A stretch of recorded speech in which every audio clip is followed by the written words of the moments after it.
What's up, everybody? Welcome to episode 401. We have a lot to talk about, so get some whiskey. You're gonna need it. This is gonna be a double-sized episode. Oh, fuck. We're gonna talk about all new, all different Marvel Universe one-shot. We got Ninja Turtles Deviations, the Rough Riders. We got the Three Stooges, Dynamite kicking it old school with the Gold Key Alliance and Miss Fury. We got Image's Grizzly Shark, The Fix. Of course, we're gonna talk about the Black Panther. We got Moon Knight. We got Hot Damn from IDW, Jackpot from Aftershock, Oni's Heartthrob. We got the Doctor Strange trailer. We have the Walking Dead season finale. We got Major Death on Arrow to talk about. It is gonna be a big show. Grab a drink and let's get started.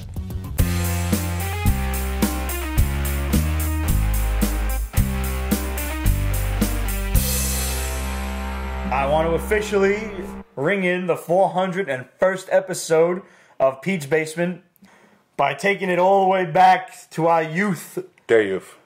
With Black House. Blackberry fucking schnapps. God. You know how each kid has their thing that they grew up drinking and regretted it many times over? This was mine and Roger's. Many, many nights spent at Billy Mark's on 29th and 9th in the city.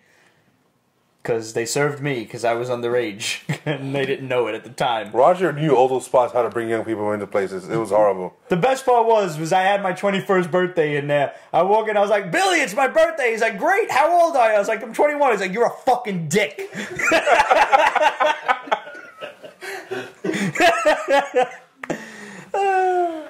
Through no fault of theirs, the fault lies with me. Officers, in case you're watching, FBI, etc. NSA, I'm sorry for sending those pictures of my ass to myself each week. Salute! Cheers. And if you guys don't do that, I highly encourage you to text a picture of your own ass to yourselves. Because, I don't know if you know this or not, but someone at the NSA sees that. They see every text and photo message you send out. Your girlfriend's tits, your wife's fucking pussy, they saw that shit. All of it. Just because you thought it was only going to you doesn't mean they're not having beer and fucking cheese doodle parties looking at tits left and right. It's got to be a pretty, tit job, if you'll excuse the pun. But yeah, so as revenge of that, I send myself a photo of my own ass every week. Yeah. Dude, we have 3 weeks worth of books to cover. Yeah. That's a lot of shit. Well, the 30th was kind of weak. March 30th. The 30th was actually, they were pretty merciful on us, considering, by question 3, we were all too drunk to bother trying to review questions anyway. Yeah. But I do want to start out by saying that Ramon disagrees with me. The all-new, all-different Marvel Universe Handbook is absolutely worth your time. I just can't stand it because the title, all new, all different, it's just You just fucking hate rewriting stupid. that shit for the haul every week. Yes, I hate fucking rewriting that shit every week for the haul, which everybody here should subscribe to. If you don't know what the haul is, go on PetesBasement.com. In the upper right-hand corner, you'll find a link called the haul. That's HAUL, not haul as in hall, like the Hall of Justice, but the haul as in what the big guy here and I take home from the comic shop every week. Forget about it. Yeah. Ramon's is significantly larger than mine. Leave it alone, Internet. Leave it alone. No, Internet, don't leave it alone. Leave that shit. Yo, our boy El Sinestro's that's gonna be his fucking quote of the day. It's like, he does that shit once in a while, like shit Pete says, hashtagged. Yeah. That's probably gonna be it. Nice. So basically, you can see all the books that me and Ramon are buying, and if you missed anything, by all means, let us know. Right. Vegetable Tube.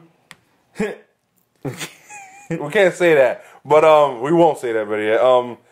Look, I just don't call it all new when it's not fucking all new. You keep on tweaking shit every fucking 3 or 4 months. Well, the slightly new a little bit different Marvel Universe is just a longer title. I can't stand that shit. It's look. It's not a comic book. It's like literally just words and words book. And a couple. Yeah, it's a source book. They got a couple of pictures here and there. It's very talky. It's a lot of text. A fucking lot. If I wanted this shit, I'd be picking up novels every week instead of fucking comic books. But if you want to know who's who, what's what at this point presently in the Marvel Universe, this is a really important book to have. I'm not saying I read the whole shit. I'm just saying it's useful for when I need to go look something up. You need a fucking mini encyclopedia to understand what's going on in Marvel. Yeah. Yeah. Honestly, guys, I would just go buy the shit like for $1 or whatever it is on Comixology rather than to go spend the $4 or $5 cover price in the store. I wonder if DC's gonna do one for their fucking Rebirth. Well, now that you brought it up, first of all, let me start off by thanking our boy Alexander Souza. I hope I'm saying that right, because I see your name, bro, and I just refer to you as Kaiser Soze. And Bag and Boards on YouTube for always watching, always commenting. We love you guys.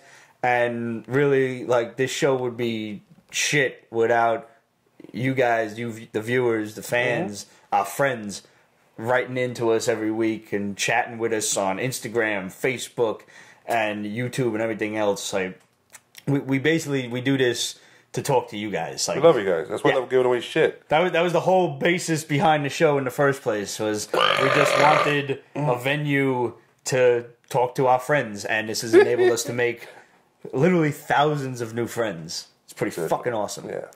But Alexander Soze asked, "What do you guys think of DC Afterbirth?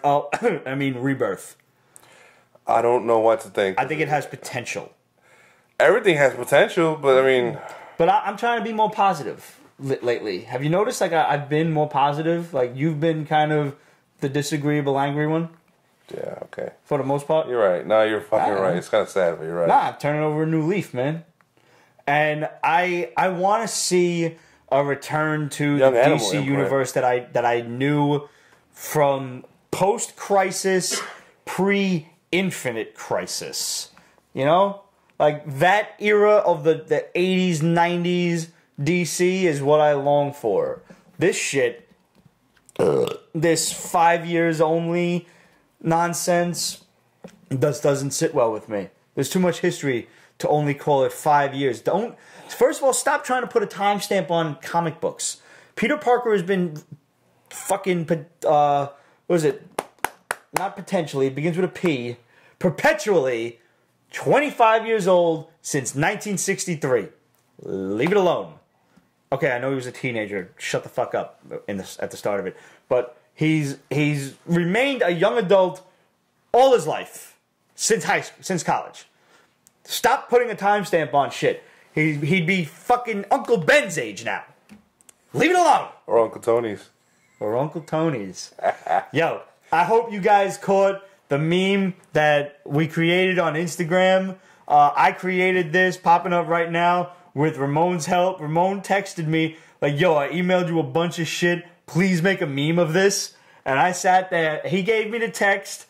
And I'm sitting there like, how do I put all of this together? And hopefully you guys liked it. Hopefully you found it on Instagram and just throw up a bunch of likes. And if you like it that much, by all means, share it.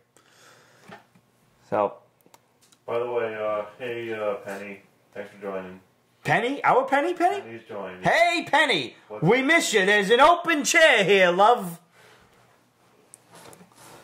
Let these characters get old, have kids, and die just like the rest of us. No, I must respectfully disagree with you, sir. I am reading comic books to forget about real life. I don't want to think about death in fucking comic books.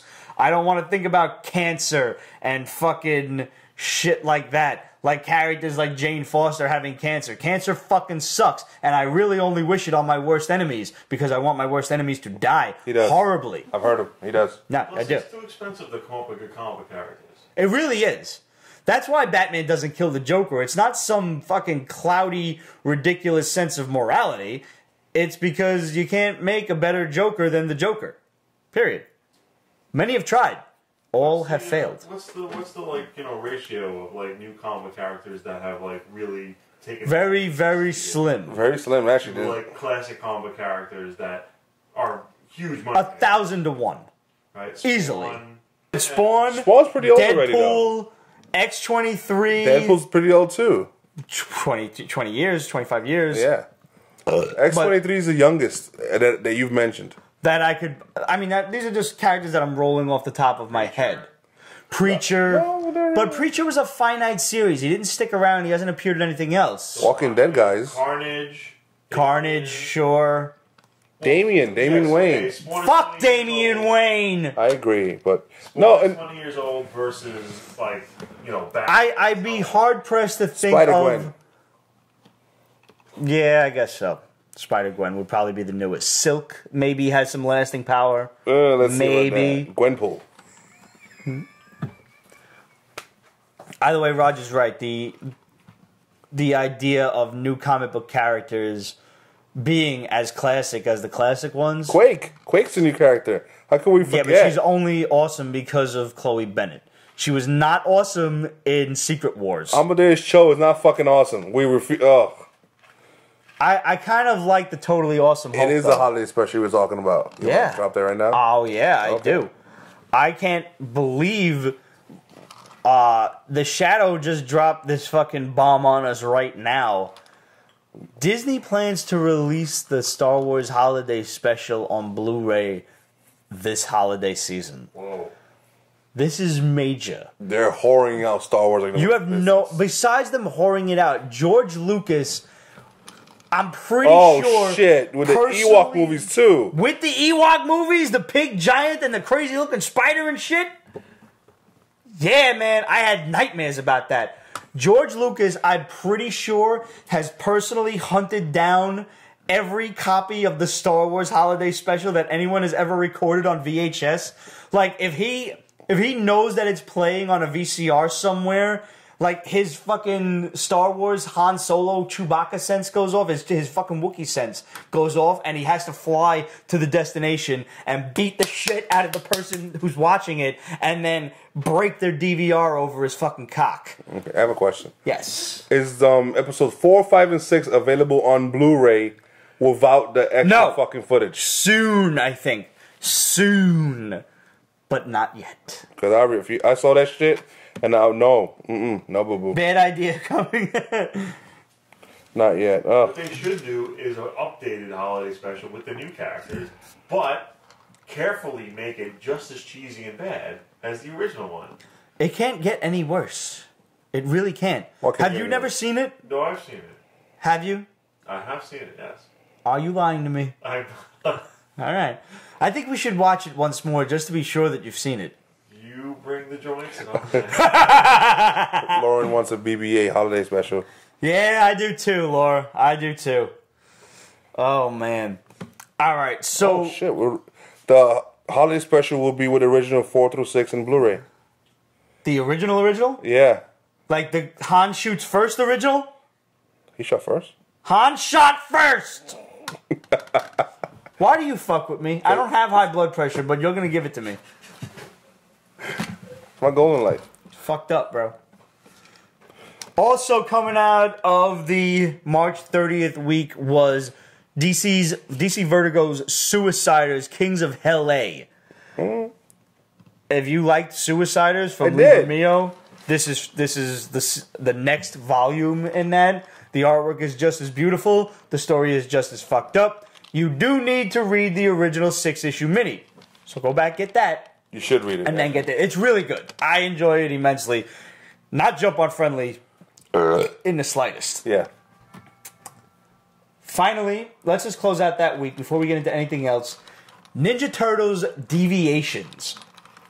Wow. This was the what if I was waiting for. Yeah. Motherfuckers dying, fucked up shit happening, bad, like just and the same seriousness. The same vibe as a regular ongoing issue. Right. Yeah. The other Deviations books were kind of tongue-in-cheek. The Ghostbusters one, the Transformers one dropped the ball horrendously. Mega Scream? That Mega Scream. Ugh. Starscream got amped up by Unicron and couldn't think of a better name than Mega Scream. This was worse than a fucking one-armed midget playing the Harlem Globetrotters at Madison Square Garden. That's how badly this series dropped the ball for me. Good analogy. Thank you. Thank you. If you guys have ever had the privilege of watching the Harlem Globetrotters play ball, holy shit, man. You would think this ball never fucking touches the ground and none of these guys travel. It's just all over the place, man. I'm white. I can't do that shit, but, man, I can fantasize, though.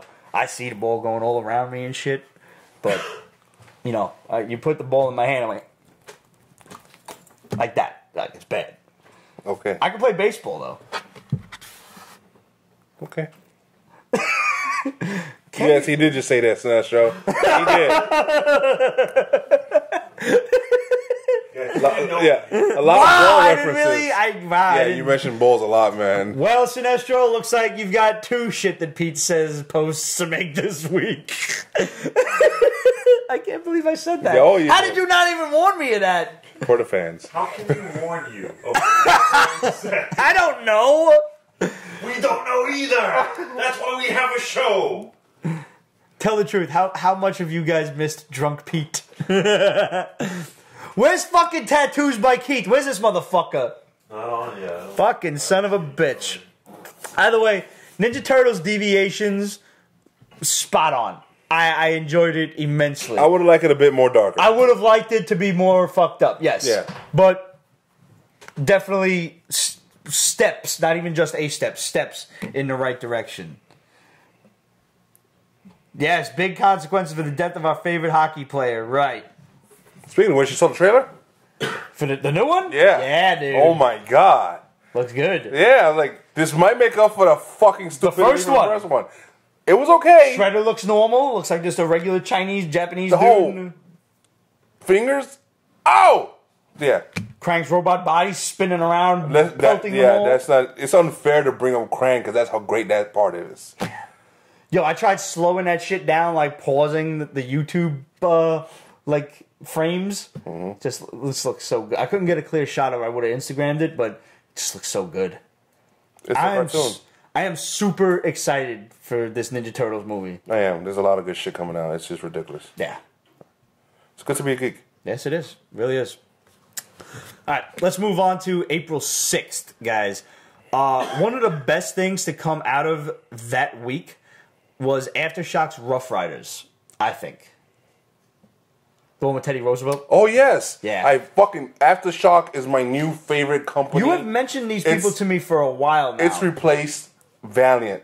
Not that Valiant's bad, it's just Valiant is so not jump-on friendly, and it has serious overtones, like extra serious. And everything's kind of overlapping, I'm noticing. That too, yeah. Everything has to do with Harada. Right. Every fucking thing. It's just a bit much. Yeah, no idea what you're talking about. See? Probably never will. That's right. Sorry. I gave up on that. Yeah. Yeah. Aftershock also did Insects. Insects. Yeah, it's like lesbians and bugs, and it's just awesome. They did Replica, which is like this far out in the future shit. This cop clones himself. He tried to do it once, but he did a few hundred times. It's just usually crazy. a mistake. Yeah. It's just there's a few books that they do. I mean, all the books I'm picking up, but there's just good shit from them right now. This shit, Rough Riders, is basically President Teddy Roosevelt. The forgotten Roosevelt. Let's be real. No way. No, okay, he's not forgotten. The cripple's the fucking forgotten Roosevelt. You think so? Absolutely. No way. Everybody talks about fucking Franklin. Teddy Roosevelt was our most amazing president. No, without a question. He's practically a real superhero. I'm not saying he's not amazing. He is. I'm saying they don't talk about him as much as Franklin. Well, it's been 120 years. So what? He did so fucking much. 115 years. Salute. To the Museum of Natural History. He killed almost yeah. He's bad. Every animal in that place, he killed himself. And every night at the full moon, he comes back to life and kills them again. Yes, you do. Yes, you do, Sinestro. Good eye. Yes, good eye indeed. I have reset the shelves in the background. Sinestro asked, "Is that a?" But Abraham Lincoln was a vampire hunter. Yes, he was, and. That was a bad movie. That was an awesome movie. That was a garbage movie. Abraham Lincoln notwithstanding, yes.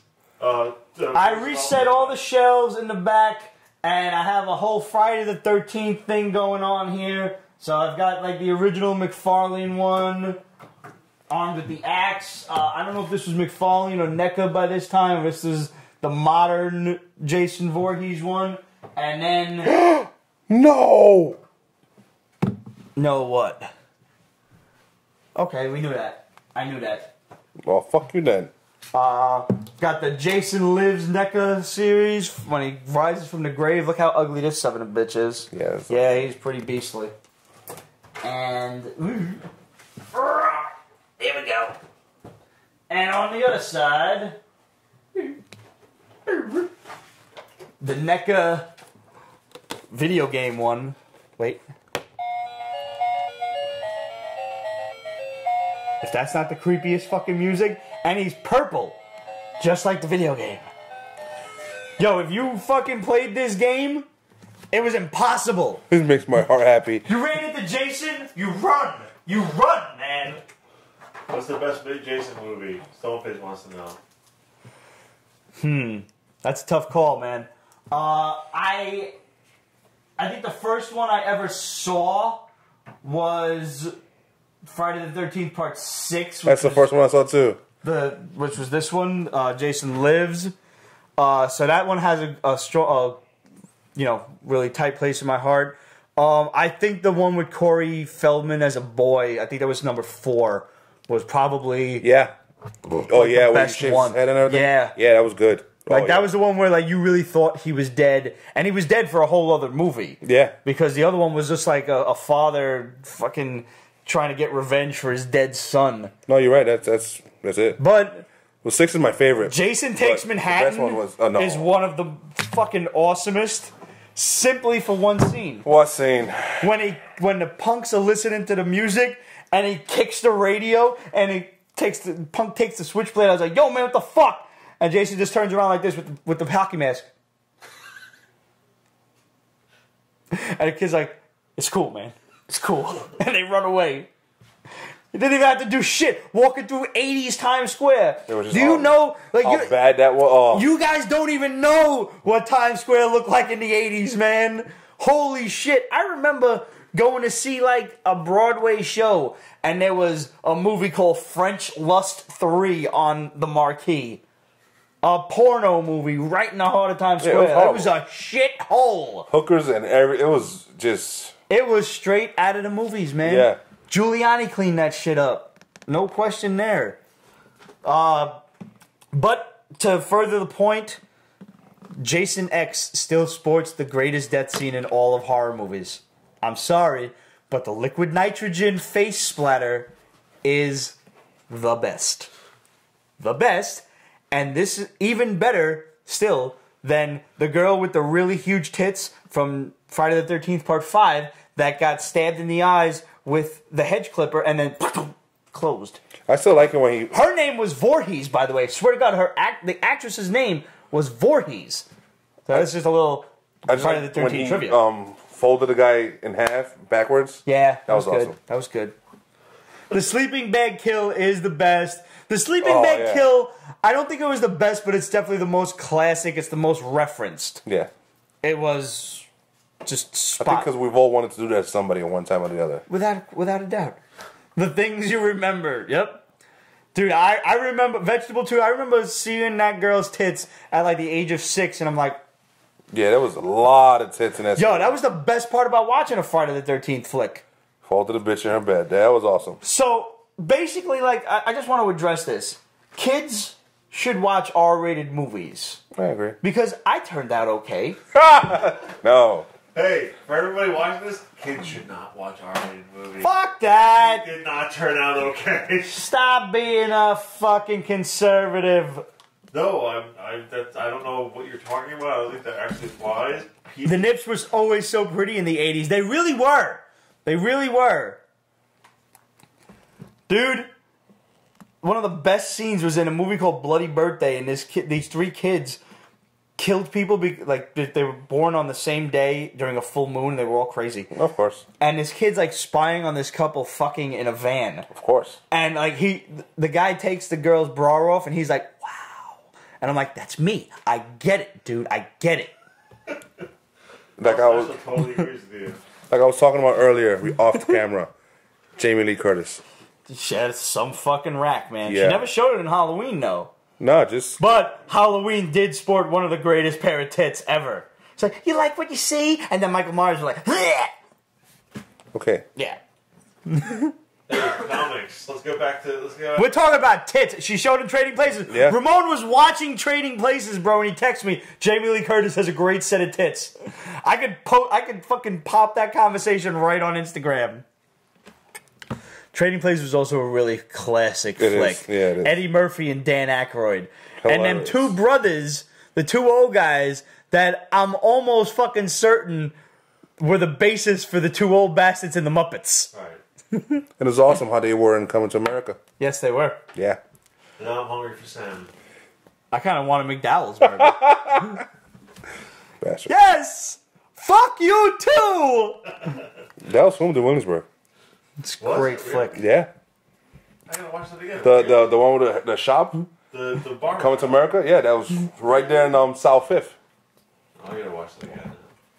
Should watch Coming to America at least once a year. Well, it's a given. You're right. Yeah.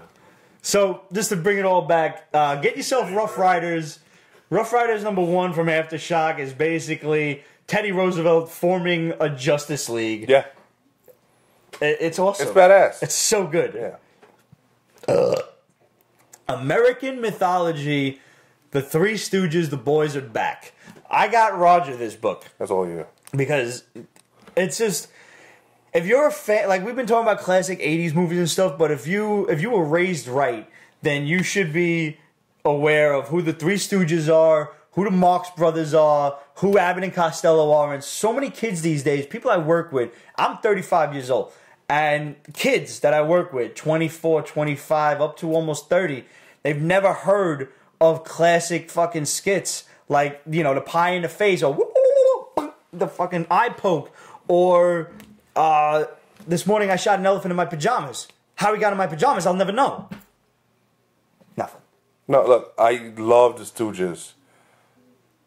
That last one was the Marx Brothers, but nevertheless. But- or who's on first? Abbott and Costello. They don't know. No, yeah. People should know the classics. I don't know if it translates that good to comic. You know what?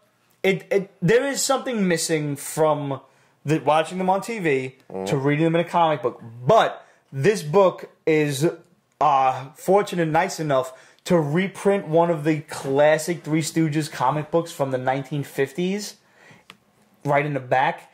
And that book, that comic strip is mirrored so well in this modern book.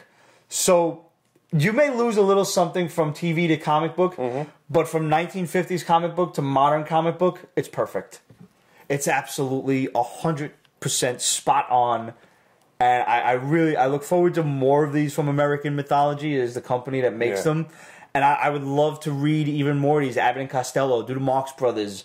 I agree. You know, let's get more of this shit out there, because if I have to educate one more person and make them listen to who's on first, and then watch them laugh their ass off, like they're not even like, oh, I don't get it. You can't not get it. It's hilarious. And they're just like, how I've never heard this before. Like, well, you were raised wrong. Sorry. Yeah, because their jokes are timeless. My grandmother fucking sat my ass down and made me watch all of that shit. All the Universal classics, Bela Lugosi, fucking, what's his name? Boris Karloff, all of these guys. Oh, shit. El Central says, who the fuck was on first? Yo, please tell me y'all saw that picture of who, 88 yees later, who was finally on first? Yes. Please pop that up on the screen. Yeah. Popping up right now, man. That's the man's name. That's whose name. Yes. So I pick up the ball and I throw it to who? Yes. All right. So I pick up the ball and I throw it to yes. No, you don't. You throw it to who? Yes. So I pick up the ball and I throw it to who? Naturally. Now we're getting somewhere. Dude, it's just... And the best part, like, there are so many different versions that you could listen to. And each one is just nuancedly... I'm going to make that word up. Nuancedly different. That's great. You like that one, right? Nuancedly. Nuancedly. Mel Brooks. Everyone does need Mel Brooks in their life. Fucking yeah. If you have not seen History of the World Part 1, watch that shit. Seriously. Or The Inquisition. Yeah. The Inquisition. Never You seen haven't it. seen Mission Robot 1? No. And you know what? Or any Monty Never Python seen The stuff. Jerk. I've never seen The Jerk. Steve That's Martin. fucked Never up. seen I've seen the that fucking shit so Jerk. many times. It's We're hilarious. going to have a movie night. We're gonna have like a movie weekend, I think. We need that. We need to catch everybody up on some good movies. And then It's good to be the king. That's right, Elson. I also think that Monty Python is integral to, a child's upbringing. Stop recording and watch The Jerk. All right, I'll watch it. Yes. Listen. I promise to watch it by the next Pete's Basement show. Really? Wow. Swear to God, I will find it. I will watch it. I actually think I have it. Thanks to him, I have it. Dark Horse's Baltimore Empty Grave. I fucking love the Baltimore I know you series. do. It is not... Jump on friendly, right? It's a little now, because it's kind of renewing after a major battle they just finished in the last couple of books, but you've missed a lot. Right. By the way, El Central and for the time you're going at you about The Jerk. Really? Yeah. All right. By the time next round rolls around, I'll watch it. I promise you. One friend to another. Rich, Lynn, I'll watch it. You're making me use your real names now.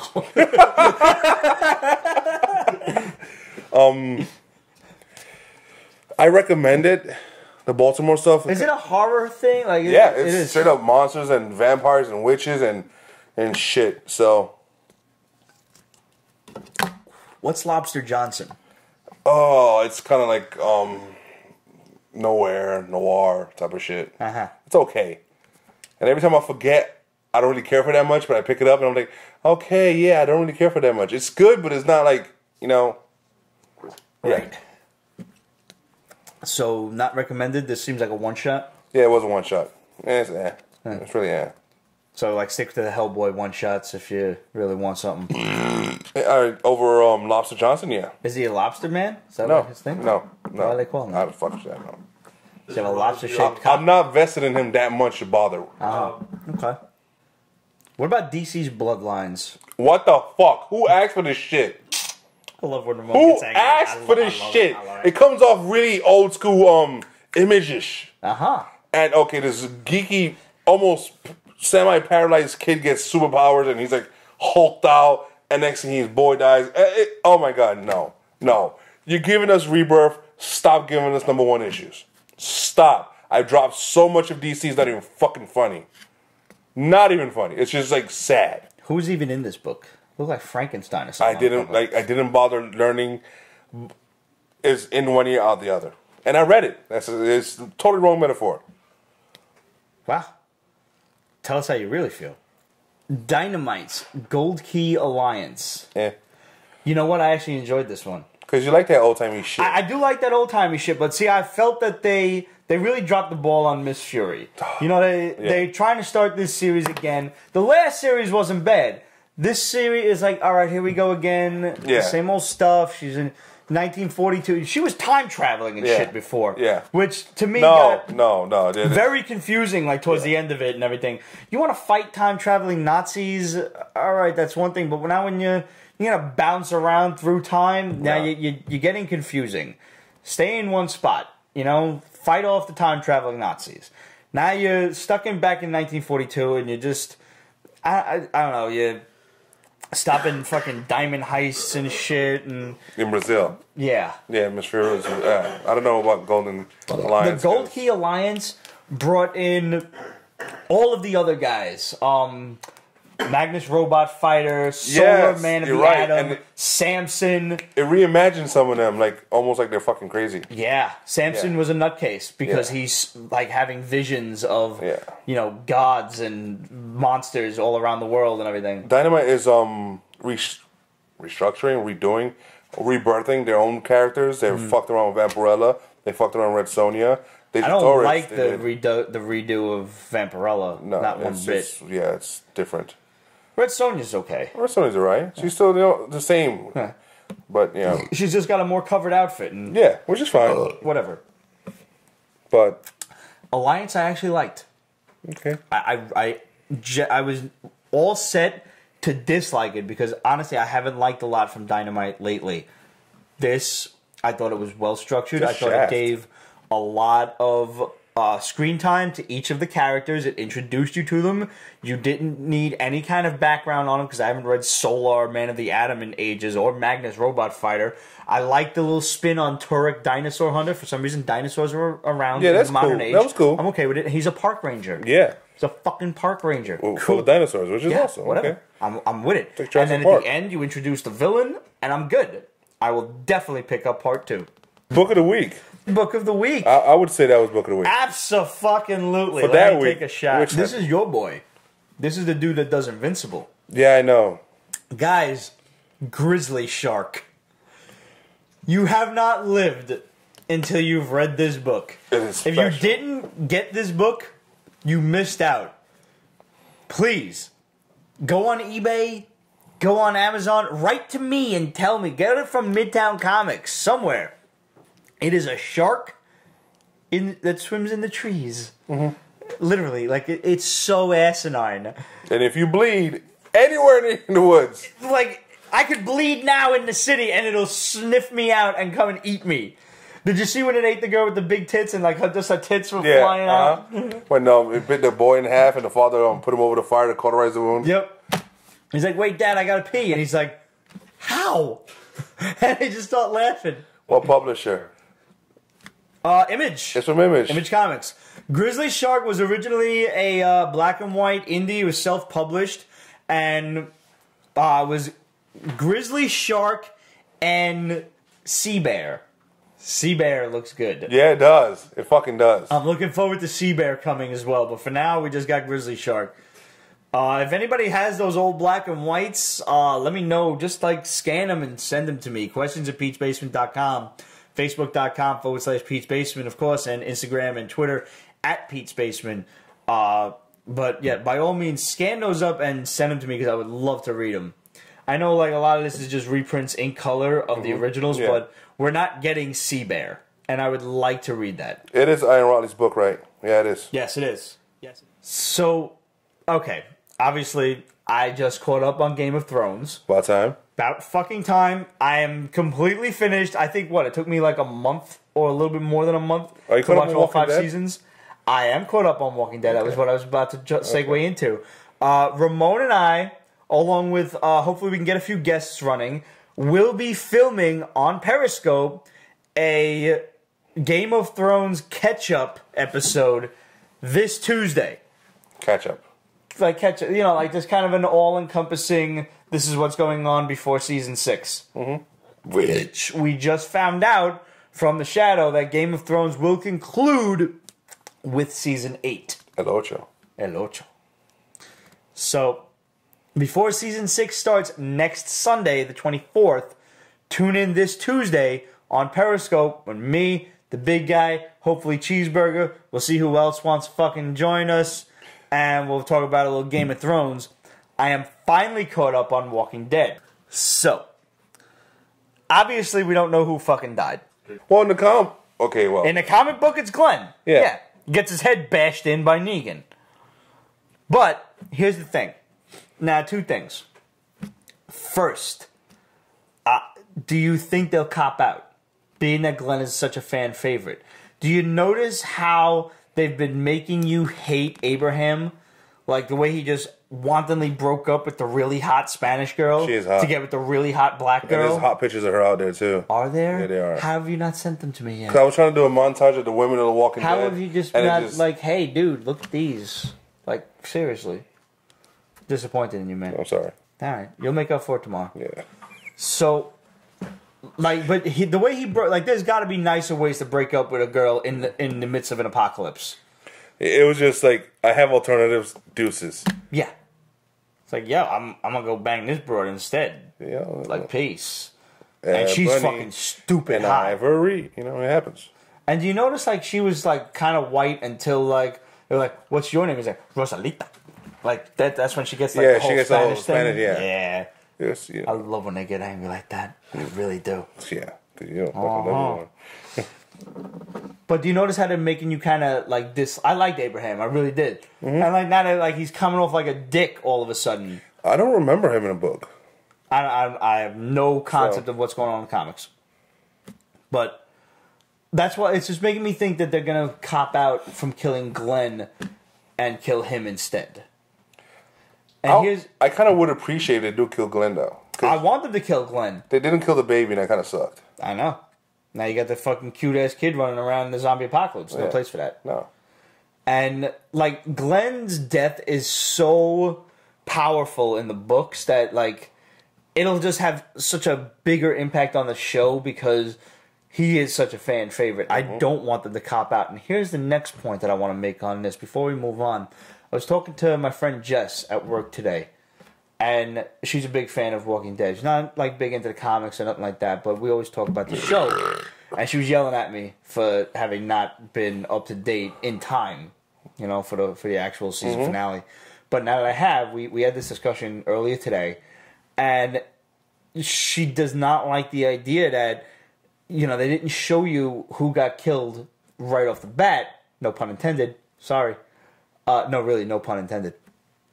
Because now you run the risk of having the death spoiled by paparazzi taking set photos. Like, oh, this person's not here, or something like that. Yeah. And then you're going to put two and two together and like, oh, well, that's obviously the person that died. Or, well, they could work around that because they could have people on the set to do flashback scenes. Do you think his wife was on the set for a while, right? Even though she died. That's what they would need to do, is to be there filming, just so as not to allude to any sort of spoilers, like they did in Civil War, where they filmed 5 different death scenes. Yeah. So even the actors don't know who's going to make the final cut before the final cut hit, which actually the world premiere hit on Monday. Or was it Tuesday? Whatever it was. Tuesday. Tuesday. Martes? No, Tuesday. Yeah, what? Martes. Martes? Yes. He's got the Black House going.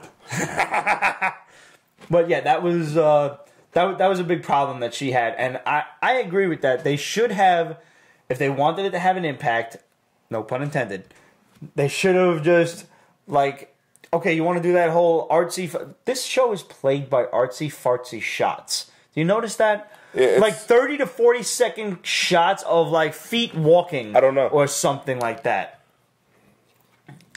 And it's like, all right, get on with it. Like when the fucking... the woman who was in charge of Alexandria died. And they're just showing, like, her face. Like, no, before she died, she was in the truck. And she was like... For like 40 seconds, I'm like, come on. It's very character driven, and sometimes I think they should just stop and just go for like half a season worth of just crazy action. Seriously. Which they should, because, I mean, with Negan, I mean... I think this show should have ended. You want to do that whole blood dripping down the camera thing so nobody knows, and then finally flash it to a scene, a shot from behind the 2 characters, and have Negan just, boom, bash fucking Glenn's head in, and as soon as the fucking bat hits, snap it right off. Next season they do a big flashback of Negan. I mean, they're going to have to stretch it out because they're almost caught up with a book. Mm-hmm. There's a Negan beef, which is pretty big.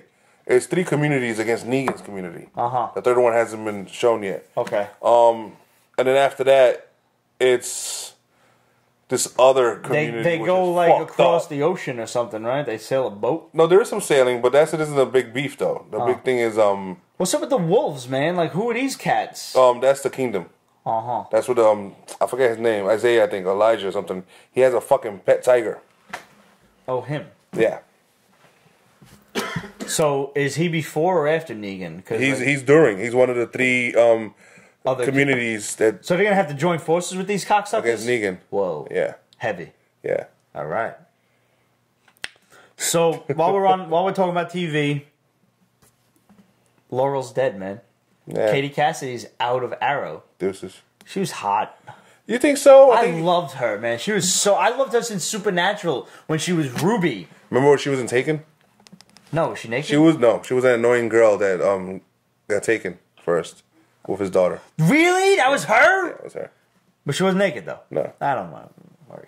Look, she's I liked her, but cute, man. I like her. I guess in her legs for days. In her fervor to get into the role, just lick the fucking whole I think she lost too much weight. I didn't notice.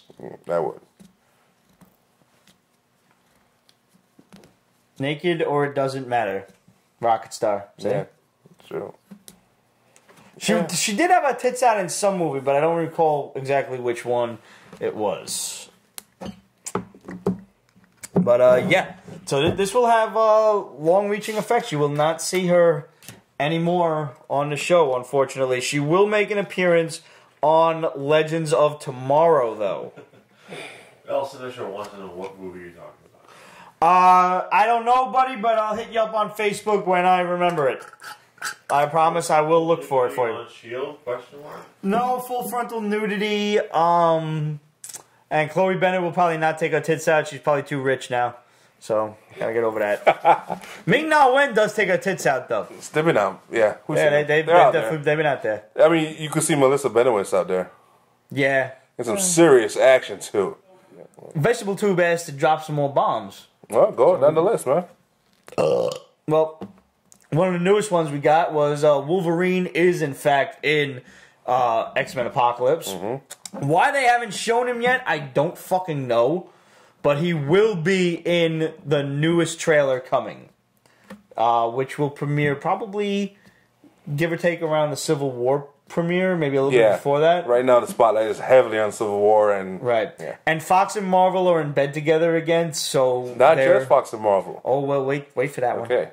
So don't expect the X-Men Apocalypse newest trailer to come out anytime soon and overshadow Civil War. Not that anything at this point could, but you also don't want, Fox and Marvel don't want the Civil War hype to overshadow X-Men Apocalypse, which it is very capable of doing. So here's the big one. This might be the biggest bomb of all time. This might be. And don't expect any information on this anywhere. This is exclusive from the Pete's Basement Show, and you probably wouldn't. You may not even get this at San Diego. But at this point, we've told you time and again that Fox is in bed with Marvel. They're getting along again. The president of Fox is good buddies with the president of Marvel Studios, which is Kevin Feige, and you know they're working together to bring the X-Men back into the Marvel universe. Well, they want to extend that deal now to Sony. And they want to bring the Marvel Cinematic Universe completely together again. Fox wants Sony involved. They want to do a Deadpool Spider-Man team-up in the worst way, just like they do in the comic books. They want to do a big-ass Marvel Cinematic Universe. This will be after X-Men vs. Avengers, which will start in 2020. So don't look for this for probably another... almost a decade at this point. But expect the seeds to be planted. Expect little hints here and there because Marvel and Sony are working together. Marvel and Fox are practically making love to each other on Instagram and nobody's noticing.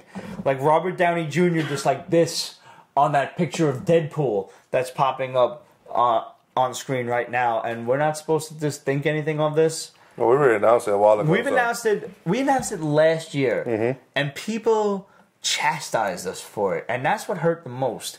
Is like they think that we would lie to them for what? What do we get out of lying to them? We're telling you guys the truth. Gee, Gregory. We would never lie to you guys. That's one thing I hate, man. Always fucking. Pete's Basement never lies. We don't lie. We don't lie. We hear rumors, and we hear truths. And sometimes we hear truths that have to be reported as rumors. You guys heard the Vulture is going to be in Spider-Man Homecoming movie? Sure did. Yeah. We knew about the Vulture quite a while ago, and we might have said it on the show once or twice. We might have. We just didn't like it. But now it's starting to grow on me. I didn't like it until glad you brought that up. Our boy...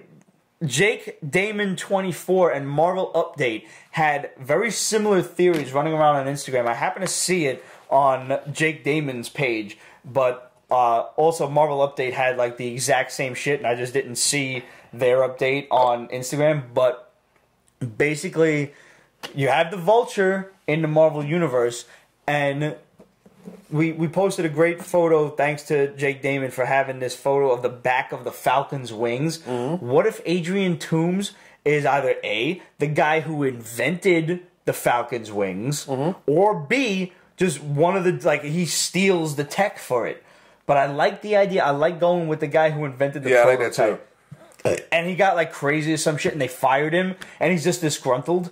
Yeah, fuck it. So, like, he just keeps working on the invention, and he kind of like what's his name from Iron Man 2?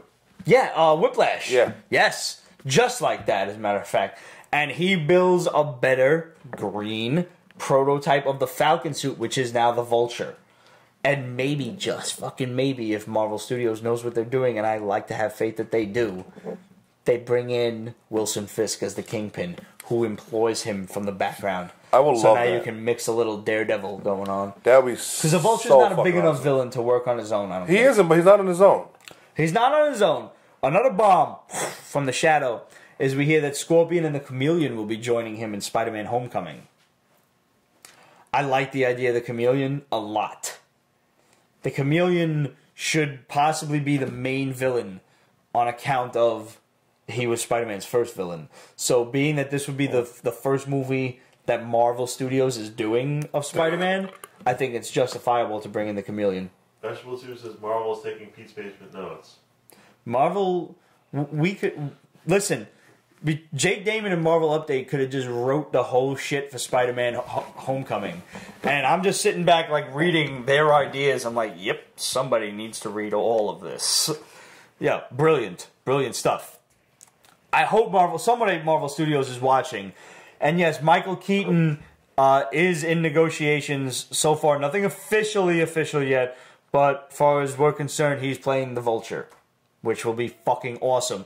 We also have it on good authority that Bryan Cranston is being tapped to play Norman Osborn. How fucking awesome is that? How much of a fucking punch in the dick is that to DC? To Zack Snyder, who did not want to, do a fucking Batman Beyond movie when every fan on the entire internet wanted Michael Keaton to be an old Bruce Wayne. It would have been perfect. Perfect. Absolutely 110% perfect. So, no, Zack Snyder didn't want to do it. Fuck you. Well, we got a job for you. And he didn't want Bryan Cranston as Lex Luthor, the suave, evil businessman. He wanted this dick to be fucking the Facebook tycoon turned evil. So, you know what? You don't want Bryan Cranston to be your multi-billionaire psychopath? We'll take him. We'll take him. He'll be a perfect Norman Osborn. He would be. And he'll be a good guy in this movie. He won't even turn evil right away. Doesn't have to. Build him up like they did in the original Steve Ditko series. He could technically work with Toons. Yeah. Osborn. Sure, why not? Oscorp. Yep. Employ him at Oscorp. However, maybe he gets fired from whatever government agency, goes to work for Oscorp. Who the fuck knows? Who the fuck cares? And by the way, anybody who's, like, some people out there are bad-mouthing or are just displeased with the idea of the title being Spider-Man Homecoming, that's not only to signify Spider-Man coming back to Marvel, but it's also a very key storyline where the black costume first appears. Don't get your hopes up on the black costume, and I really hope they don't do it yet. But for those of you clamoring for a Venom Carnage introduction, I hear Sony is doing a Venom movie separate. I don't know how they're going to pull this off. I don't know either. But whatever, that's the rumor that we hear. So, how do you feel about Bill and Ted 3 finally being... Yeah, I agree with you. No. Did you see the photo? Yes, I did. Like, Keanu Reeves still looks like Keanu Reeves, but... Look, Keanu can do no wrong lately. After John Wick, Keanu can do no wrong in my book. But, have you seen John Wick? Not yet. I haven't from Netflix, though. I'm sorry. Anyways, I've been watching Game of Thrones, man. I have not had time for other shit. Yeah. I've been up till like 3, 4 o'clock in the morning blasting through 5 fucking seasons. In a month. You gotta see that movie. I will. I will see it. Oh. I have OCD. Once I got the shit from Netflix, I can't send it back until I watch it. But Bill and Ted 3 is officially in production. Be afraid. The logo for Men in Black and... 23 Jump Street? What the fuck? Yeah, I don't know. How are they gonna pull that off? I don't fucking Drug know. dealing aliens in high school? That's what it is. How? What? Who asked for that? Who? Why? Like, are they just gonna fucking flashy thing them and tell them that they were on LSD the whole time? I don't know. It's bad. I think Vegetable Tube actually came up with that theory.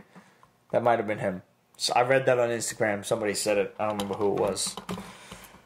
But we had a great question.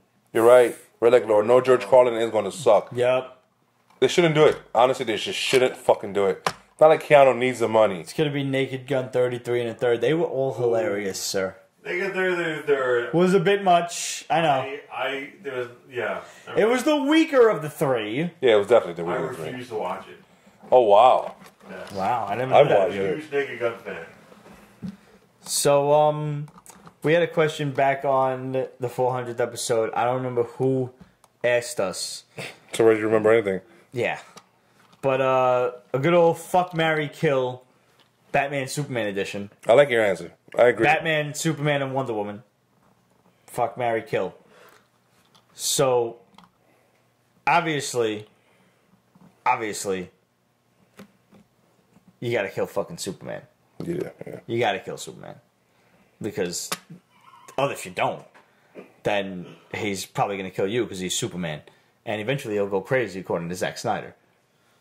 You gotta fuck Wonder Woman. You gotta fuck the shit out of Wonder Woman. In her outfit. In her outfit. With the rope tied and around she'll her. probably fight back, which is even better. No, it's not. Yeah, it is totally. Maybe a little Bronco action, but that's about it. A little lot better. And, finally, you gotta marry Batman. Why? I agree. No, it's wait. horrible. But I Wait, agree. let me justify that. Wait. I can see it. You gotta marry Batman because he's rich. And like Mama always said, marry the first one for money. Because after 6 months of no sex, the marriage can be officially annulled. You get half the shit. You get half of Wayne Manor. You think Batman's gonna give up half his shit? I'll fuck Batman up, son.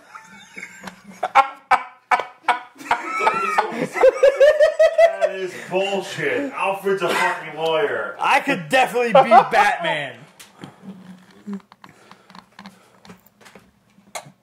Our fans are funny. I like our fans. Pete is gonna be a Pete is such a cute trophy wife. Stone face. That was good, bro. That was good. I kind of appreciate the compliment there, though. I do.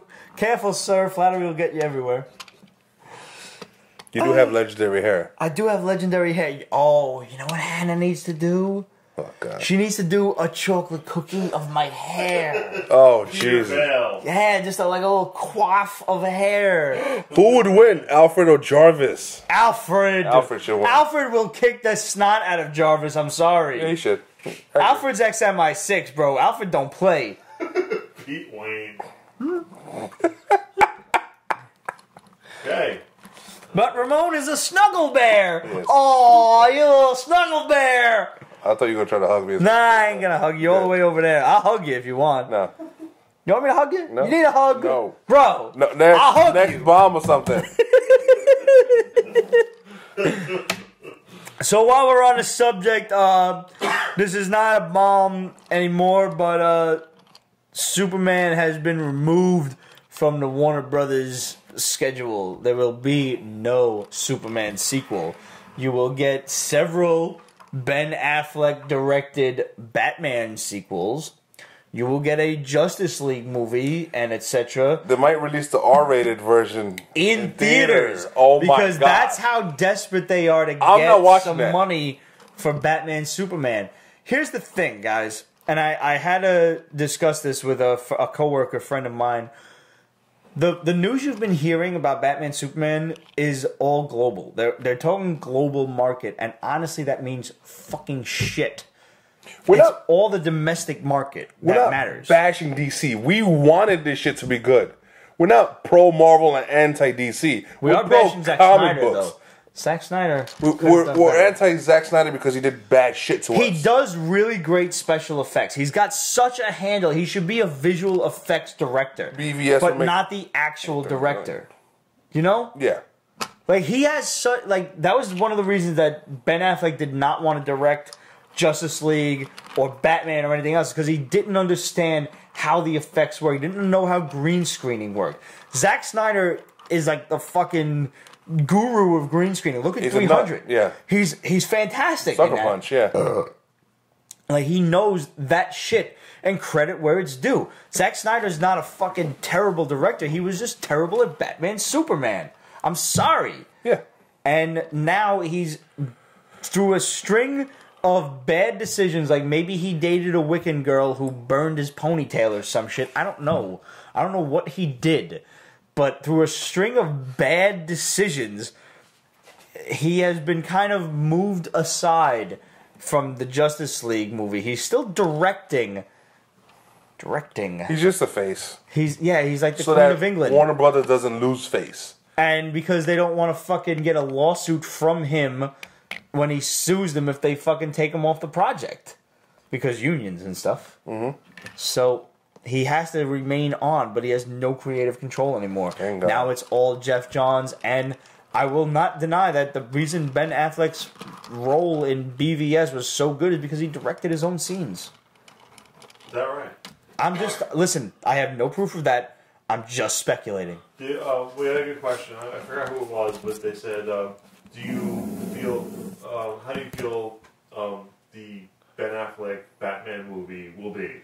I think it'll be phenomenal. The one that he directed. I think it'll be fucking phenomenal. Yeah. Especially with the chip on his shoulder he has now. Listen, that's one thing. Ben Affleck is so disappointed in the way this movie is being received that he's anxious to do the character and himself, his entire career, justice at this point. And goddamn it, let's be real, Kevin Smith is going to kick his fucking ass. Kevin Smith. That is true. Still, though. The fact is, I never thought I'd hear myself say it, but Ben Affleck he might be the best Batman I've ever seen. He's that good. He's fucking perfect. He's got the look, he's got the mannerisms, he's got the demeanor. He's really good, and he deserves that recognition for this movie, for the effort that he put in, and everything about it. And he deserves to have Under the Red Hood, which is the Batman movie that the first one that he'll be directing and starring in. He deserves for that to get the fanfare that it should for a Batman movie. Plain and fucking simple. All right, let's talk the fix. The crooked cops. The crooked cops. So, the fix, you have these guys who are robbing a bank, and they have the entire information, but throughout they're narrating the story, and they're kind of telling you about how they grew up and everything, and how this one guy's learning shit from like watching TV and stuff, and what he's learning is that the bad guys have all the coolest outfits, so you want to be the bad guy. They have the coolest names, the coolest toys and stuff. It's fun being bad. Yeah, it's fun being bad. But at the end of it, when he's, the cops are the guys who arrest the bad guys. Black House matters. Damn right. The cops always wind up winning in the end. So if you can be anybody, why not be bad cops? It's true. If you're a crooked cop and you get away with it, that's awesome. You get like a freaking fat pension. You get away with murder as a cop. Let's be real. They literally get away with murder. Yeah. And on top of it all, the crooked, so you get more on the side. I enjoyed this book. Once I kind of saw where it was going, and I actually did not pick up on the fact that they were cops until it was revealed in the book. Yeah, until they told us, yeah. And I thought I would. Like, some of the books that we've read over the course of the last couple of weeks have been a little shitty, a little predictable, etc., etc. But, yeah, no, I enjoyed this one. This was one of the first ones I read based on your recommendation, as a matter of fact. The other one you recommended that I did not get a chance to read was Think Tank Creative Destruction. This is something I've been telling Roger to read for fucking years now. This has been around for a while, right? This is like another volume of an this is like the third volume. Okay. This guy's a super smart, freaking uber scientific nerd. Roger. He loves science. Roger. He creates shit for bastards just to get a paycheck. Roger. But he has a fucking conscience, so he's like, I'm not gonna do this shit no more. I'm gonna fuck them. Roger. And the thing is this work for this dark world, defensive, blah blah blah blah blah blah blah blah. They're doing crazy research and shit like that about bodysuits and shit, armor and shit, a la Iron Man, but not fully Iron Man because this is real life. They're mentioning shit in real life, and in the back of each of these books, they have breakdowns of how this shit is actually real, and it's fucking fantastic. And this is up Roger's alley, but he's busy saving the world in his own right. So is it a good book? It is a fantastic. I read one issue. And you can't just read one issue of books like this. I understand that, yeah. So I don't know. Is this jump on friendly? Is the biggest question. It is. It catches up to you pretty fast. So Yeah? it's like, yeah. Okay. Let's move into week 2 worth of Marvel stuff. Real quickly, Spider-Woman Alpha. Ugh. Yeah. Ugh. I mean, if Who the fuck asked for this? Who? it's a good girls book. You want to get a girl into comics? Hand her Silk, Spider-Woman, and Gwen Stacy. Who's also Spider-Woman. Who's also a level of Spider-Woman from another dimension. Yeah. Sure. Yeah. And the variant covers are drawn by J. Scott Campbell, so I'm okay with that. And they're fighting some Spider-Man villains. I'm not bothering with this shit. I'm not either, but we're also not girls. Nope, not girls. So... Episode 401, anything can happen. what's Empress? I didn't even read this shit. Empress is, she's the Empress of the Empire. Her husband... Holy her fucking husband's revelations! a tyrannical dick. Uh-huh. So much so that she decides to say, fuck it, I'm leaving this bastard. What empire is she? No, this takes place like a long time ago on Earth. Galaxy far, far away. No, on Earth.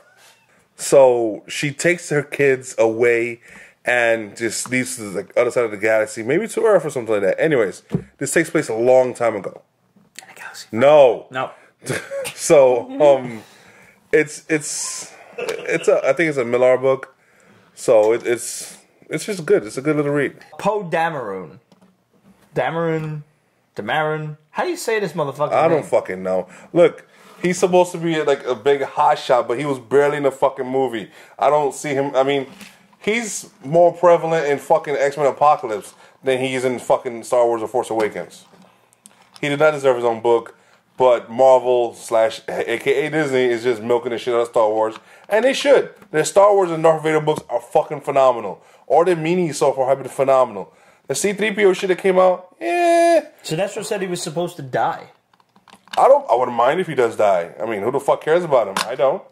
Fucking pilot. Nobody gives a fuck about pilots unless they're fucking wielding the Force. That's just me. Alright. Is Poe in Rogue One? No. He shouldn't be. No, it'll be too early.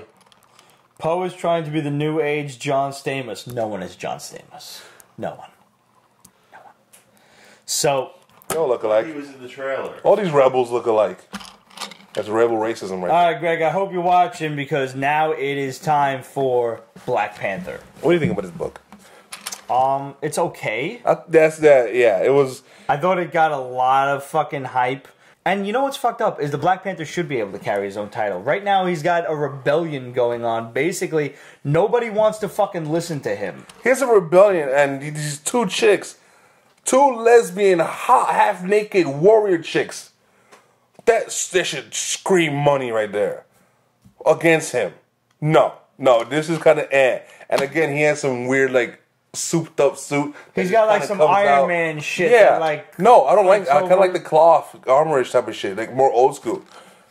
I don't know. You know, I mean, he's trying to quell a rebellion that's not only being driven by, you know, the people, the unrest amongst the crowd, but now there's also some girl in the crowd who's like fucking with the the populace's minds and everything. Just some kind of power and shit. Yeah, like and she's from a neighboring village. Yeah, who are obviously unhappy with the Panthers' rule. Yeah. And meanwhile, he's got his sister in like a dunk tank or something. Like he's trying to preserving bring her body. He's trying to revive her. Yeah.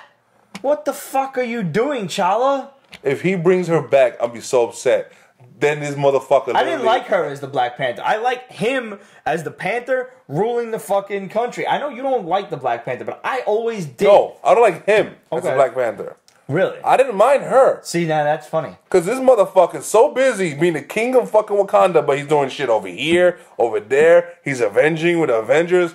Motherfucker, you have a kingdom to run, bitch. Where the fuck you at? Next, bring on the sister. Makes sense. Just makes sense. Do you think she could have carried her own book? No. Okay. Because they're not going to do it right. Just like they're not doing this shit right. It's only the first issue. If you get a good writer behind it, they should be able to. I think if you explore it right. Cotes, I think is his name. He's like an award-winning writer, so I'm gonna give him the benefit of the doubt and say like I'm gonna pick up a couple of books. You know who's an award-winning writer? Morrison. Yeah, well. Yeah. So he puts out a lot of fucking turds out there, don't he? Kind of just looks like they slap cocks on awards and hand them to people. Yeah. With a stamp on Yeah. A lot of awards are just full of shit. Yeah. By the way, hashtag Ramon rant. Put that shit out there. That is totally true. Ramon rants, and it's valid, and let the world know. So I don't know. I would like to see a Black Panther grow. I would like to see them do more interesting shit. But it's so hard. I think this book, they're going to force this book to go on for a while. Yeah, because of Civil War, because he's such a prominent African character. I can't say African American because he's fucking African. So let's not make that distinction here. He's one of the more prominent black characters. Sure. Out of like 5. Luke Cage is always my favorite. Yeah, even Luke Cage and Black Panther. Who else is there? Well, you've got a valid point there. I mean, prominent-wise, out there that Marvel's putting, boom, here. Storm, maybe.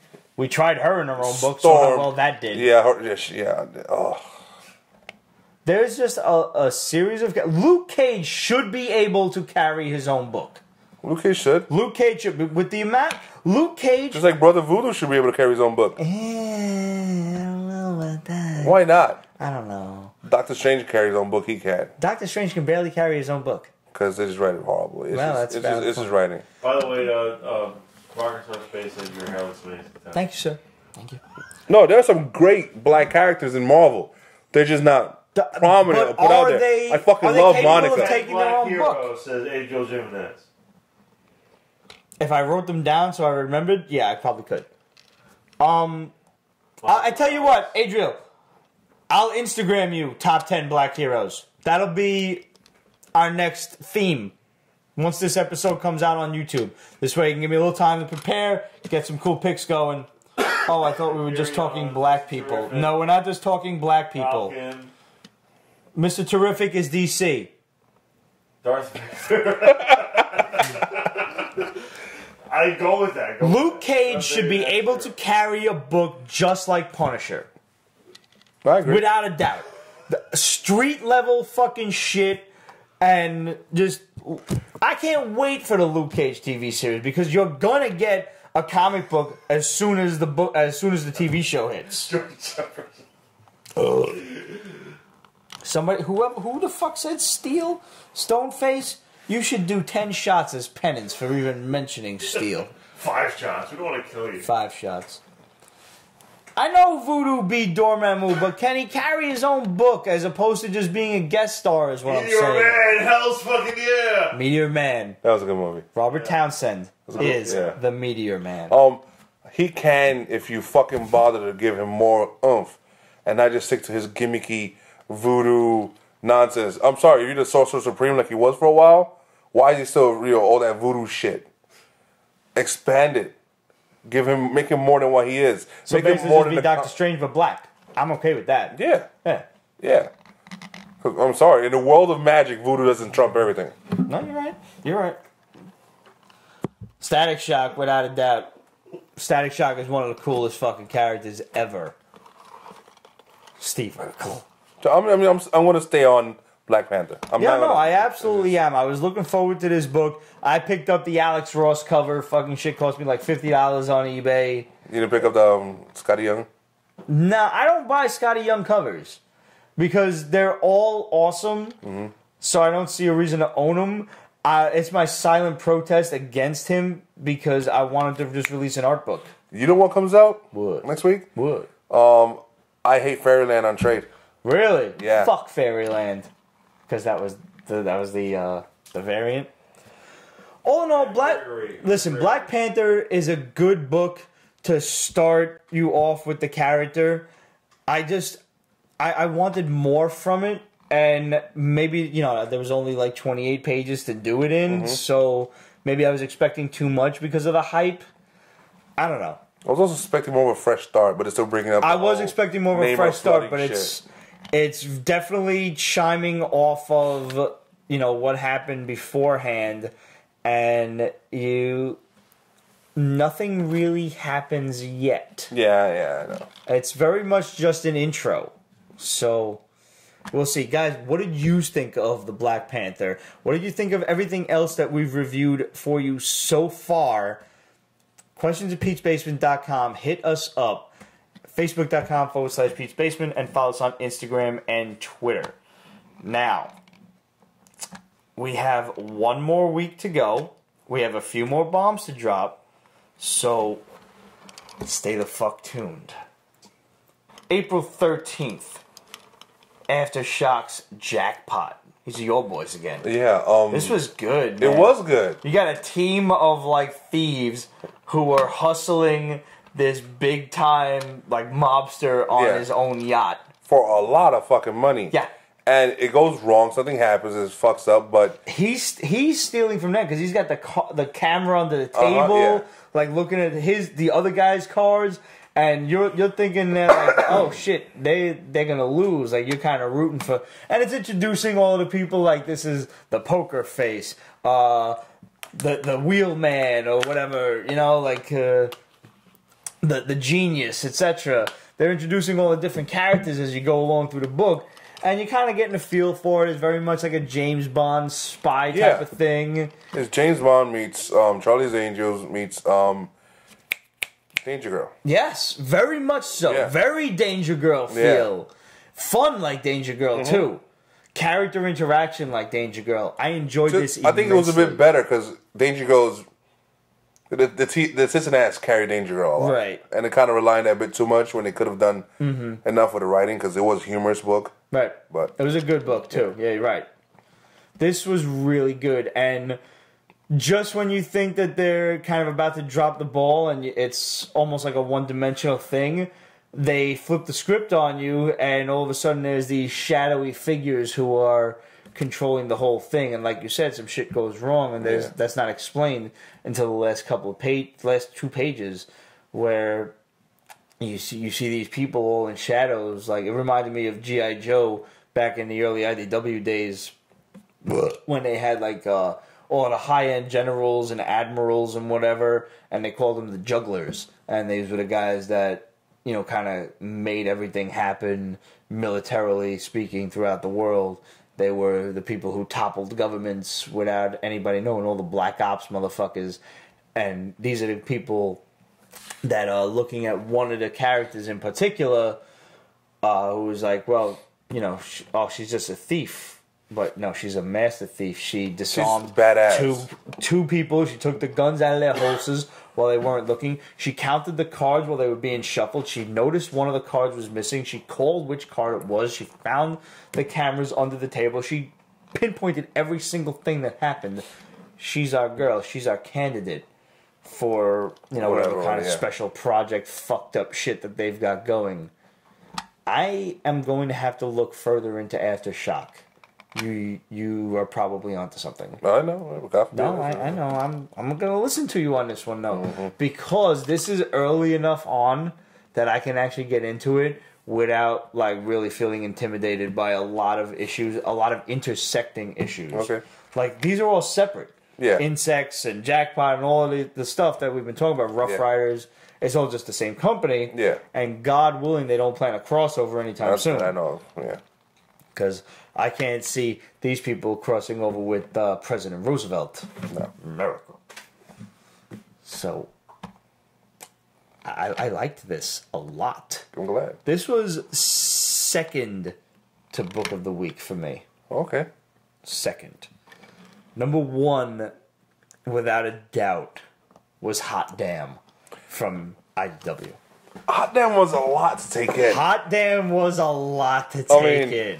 It's like, wait, what? Oh shit. They are the main character is in HelL, but HelL looks a lot like modern society. Yeah, it's really fucked up and twisted. Just a little different. Like, everything they do to you or give you is horrible. The food is crap. You go to a bar. Yeah, you're eating like worms. The bar is serving you either orange juice, horse cum, or orange juice and toothpaste. Which is, and they go ill to the And the guy's like, nah, it's disgusting. Give me the horse cum.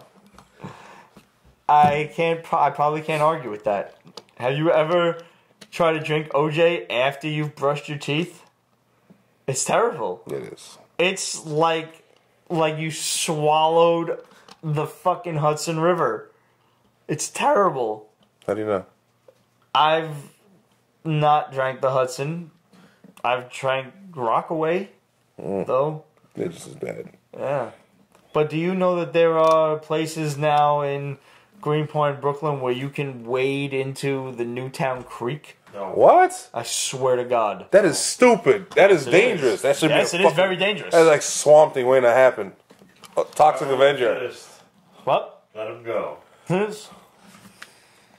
Yeah, no, there's the Greenpoint Provost Street Industrial Park, That sounds bad. walkthrough.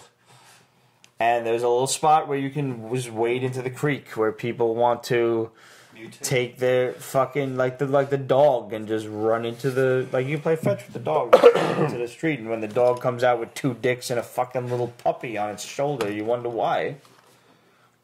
That's Christ. an image. Seriously. Hot damn. The guy is in therapy. Like, HelL is just one big therapy session to get in touch with the shit that you did when you were alive. Admit you're a fucking sinner and all the shit you did. So you can finally suffer for it. Get the punishment, and eventually you'll be promoted to a demon. So, it's all like a corporate ladder kind of thing, which is really kind of hilarious. It is. Yeah. They're using real demon names. Yeah. Abaddon, Astaroth. Yeah. It's great. Adriel from he was the angel that they were talking to, and Heaven and HelL are just two businesses. Yeah. They're kind of rival businesses, but they work together. And Heaven's a bit more pot friendly. Yeah. The one angel comes in and he's like, "Are you guys smoking the weed? Let me hit that." It's every page is more fucked up than the next. It is.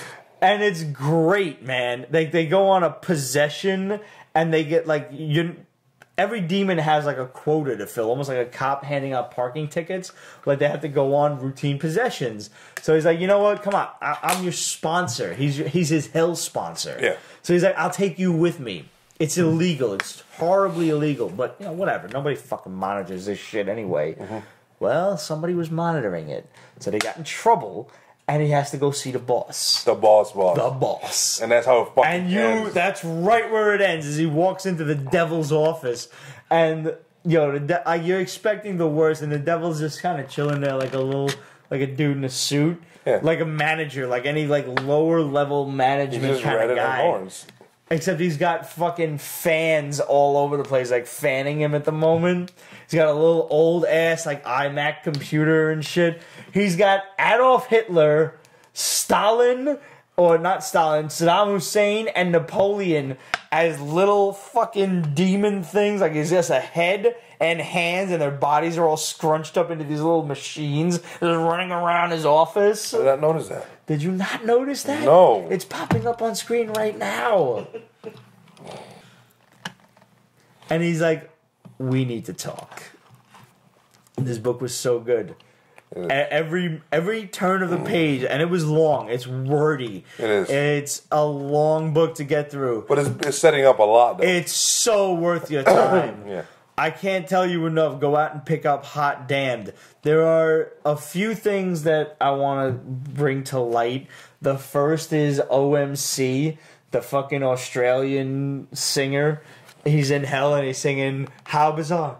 How Bizarre. He's just on the street playing bongo heads. He's just heads that are bongos. But there's one thing that I did not like. when they're walking on the street in what is presumably New York City. Mm-hmm. There's a guy walking half a dog. When we know that is not true. Dogs don't go to hell. All dogs go to heaven.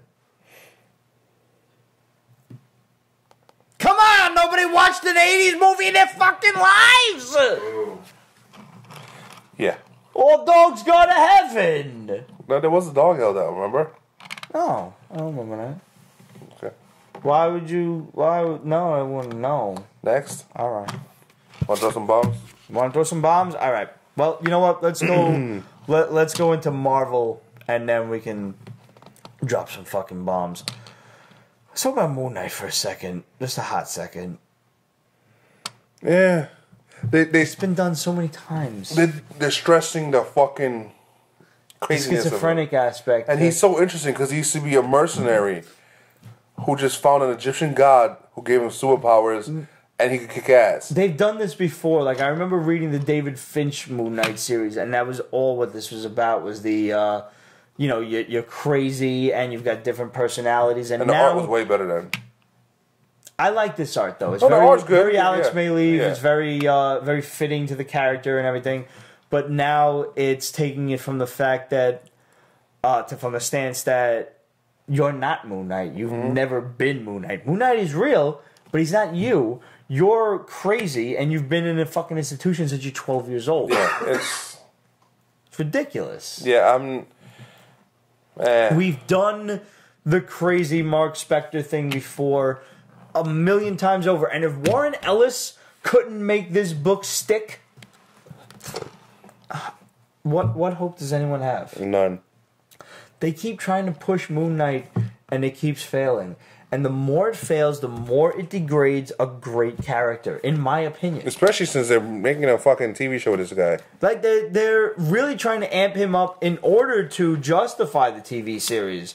We thought it was going to be Agent Ward who was, moving toward being Moon Knight. And maybe it still is, maybe it's not. It's possible. Ward is kind of, really hived out at this point. Yeah. But, that was the original theory and rumor going around, that Agent Ward was going to evolve into Moon Knight. But eventually Moon Knight will, spawn from Agents of S.H.I.E.L.D. But I can't get into this book. I'm sorry. I tried. I wanted to. I like Moon Knight. I was looking forward to this book. It falls short. I'll pick up issue 2. Just, if anything, I just want to read it to watch these fucking security guards that keep beating the shit out of helpless, crazy mental patients. I just want to see them get their comeuppance at this point. Yeah. Like, they're just total dicks. You could do so much with Moon Knight. But... just keep on... he's crazy, so let's keep on playing with that and make it a psychological type of shit. No. Just no. You can have fun and almost make him a crazy Batman kind of character, and this book falls short for me for some, it's unfortunate. But we do have a bomb from the shadow. Let's keep with Marvel. We do have our Pete's Basement type confirmation that the Agents of S.H.I.E.L.D. and the Defenders will be in Infinity War Volume 1. Yeah. Coulson, Agent May, Agent Daisy Johnson, Agent Quake. I'm assuming the Secret Warriors with them. Yep.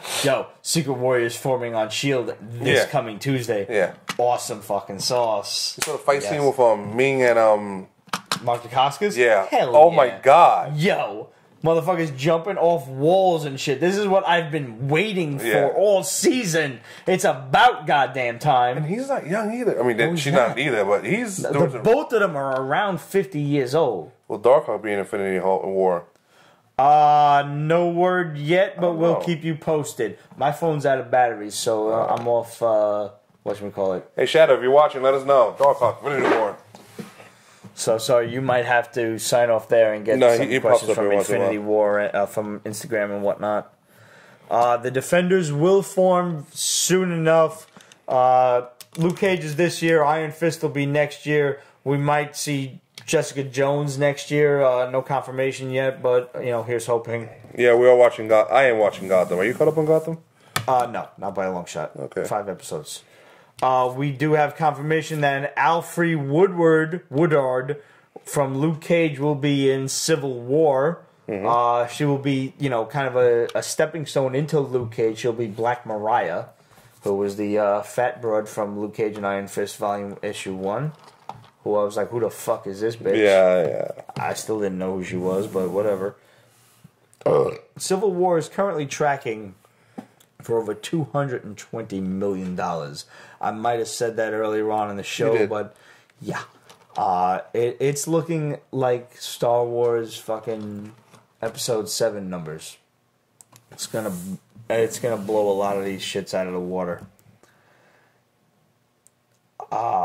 And also, on the note of Doctor Strange, which the trailer premiered this past week, if you haven't seen it, get your head out of the sand. Rachel McAdams is the original Night Nurse, in case anybody's wondering. That's her role. She's cute. She's so cute. She's so cute. She is. Like, here's my boo-boo. Here's Samara. Yeah. Yeah. Yeah, she is cute. And Phase 4 of the Marvel Universe will be building towards the Dark Avengers. Ooh. Yep. And that's our last bomb from the Shadow. Yeah. Which Instagram stands. Comments, Instagram questions. Well, I can't get it because my phone's dead. So I got them right now. you got them. All right, speak loudly so this mic can pick you up. All right, so FR3SH1s. Okay, Brugal or Captain Morgan? I actually answered this on Instagram, but I will answer it on the air. Brugal is the Dominican rum with the netting on top, and it is far, far superior to Captain Morgan. Captain Morgan kind of sucks. Agreed. Yeah, Brugal is special. If you're making pina coladas, get yourself some Brugal. Really? Dominicans drink that shit up straight. I'm not Dominican, I'm white. But he did make me an honorary Dominican just for knowing that. Oh, okay, the person doesn't... Okay. Continue reading the comments. I'm honorary Dominican. What the fuck, yo? Don't give me that look. Applaud you, Sarah. LOL. I Adriel Jimenez award you honorary temporary Dominicanism. Thank you. Temporary Dominicanism. That is pretty impressive. That is a fucking hashtag waiting to happen. Watching the show tonight for sure. And he has been. Yeah. We have been conversing with him, not conversating. Yeah. Not conversating, internet. Conversing. Okay. None of us are Biggie Smalls. None of us get to use that word. Jorge Luis Burgos Jr. Since now there's Doctor Strange, Black Panther, Spider-Man, how soon until the casting for Captain Marvel? Oh. I give it till the end of summer. Really? I would say by the end of summer we'll have something. Yeah, maybe fall. Depends. What do you guys think for Captain Marvel? Who? Oh, I don't know. Well, let me leave blunt this out. We have our hopefuls. I would love to see Yvonne Strahovski get it, but she probably won't. Who was that Brie Larson that they wanted to tap for? They mentioned Brie Larson. I love Catherine Winnick from Vikings. Alice Eve. What the fuck? Where the hell? She's so hot. She's so hot. Oh my god. Everybody says, oh, it's not a beauty contest. Yes, it fucking is. You're on TV. You're on the fucking big screen. You're going to be seen by millions, billions of people potentially. It's a beauty contest. Who would play Cyborg? What do you mean who would play Cyborg? You need someone hot. I don't want to talk about black men when I'm talking about hot blondes. So whoever the fuck that is, tell them to shush him, man. That's a really big porn fetish now. What? Nothing. All right. Wait, we had a good question. What fringe or lesser-known characters in either universes, Marvel or DC, do you want to see on the big screen? And that's Danny RK. Wait. Shadow tells us San Diego Comic-Con. Is when what? Captain Marvel. The one we'll have the actress revealed? Yes. All right. So apparently, it's a little earlier than we both anticipated. Midsummer. Midsummer, we will have the actress for Captain Marvel. Fantastic. Which character do you want to see in a lesser-known character? Dark fucking Hawk. Dark Hawk's coming already. Doesn't count. That doesn't count? No. Like lesser known? Yes. Like Wait, that lesser known? Unannounced. Image? What totally unannounced character? Image is Dark. No. Oh, Crystal Dark Marvel. Hawk. I'm talking about Marvel. Oh, okay. What lesser known character? Unannounced. Ooh, we gotta pull out the old favorites here. And the max doesn't count. No, the max is Image. Like, are we going? Are we not? I thought we were just thinking of Marvel. From any universe. Shadowhawk! Are you fucking kidding me? Shadowhawk! We already saw how great the Punisher was on Netflix. Let's get a fucking guy in some badass armor who's breaking motherfuckers' spines. X.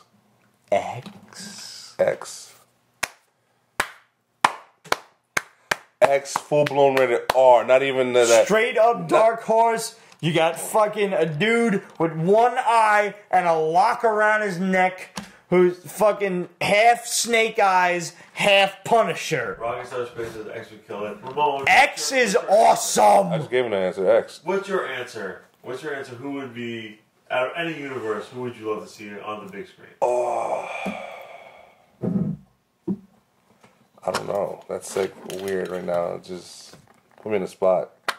Lesser known character, huh? You're on the spot. Who would it be? Shit, I don't fucking know. Alright, we'll get back to you on Ramon's favorite pick. Ramon's pick for a big screen. That has not been announced. No, that Darth Myers making a good point. Gen 13, Fresh Child. I would like to see the Gen 13. I would like to see Image. Teddies! Yeah, seriously. What about the one you always talk about? The, Invincible? yeah. I think that's somewhat kind of being talked about. I don't know. I've heard. I would love to see some sort of like HBO presentation or just something of Chew. That would be cool. Like Chew could be one of the funniest dark comedies on cable right now. Starring who? Starring Glenn. Glenn! Yes! After Negan gets rid of him, he comes Yeah, over. he's fucking dead on Walking Dead, so bring this motherfucker right on in. Yeah, that'd be a good one. Totes. And I don't use that word, but this time I'm going to deem it acceptable. What's that Totes. Dark Horse book? Witch Hunter? Witchfinder? Yeah, The Witcher. Yeah, The Witcher. The Witcher. That'd be so awesome. That's gonna be Hell expensive. yeah.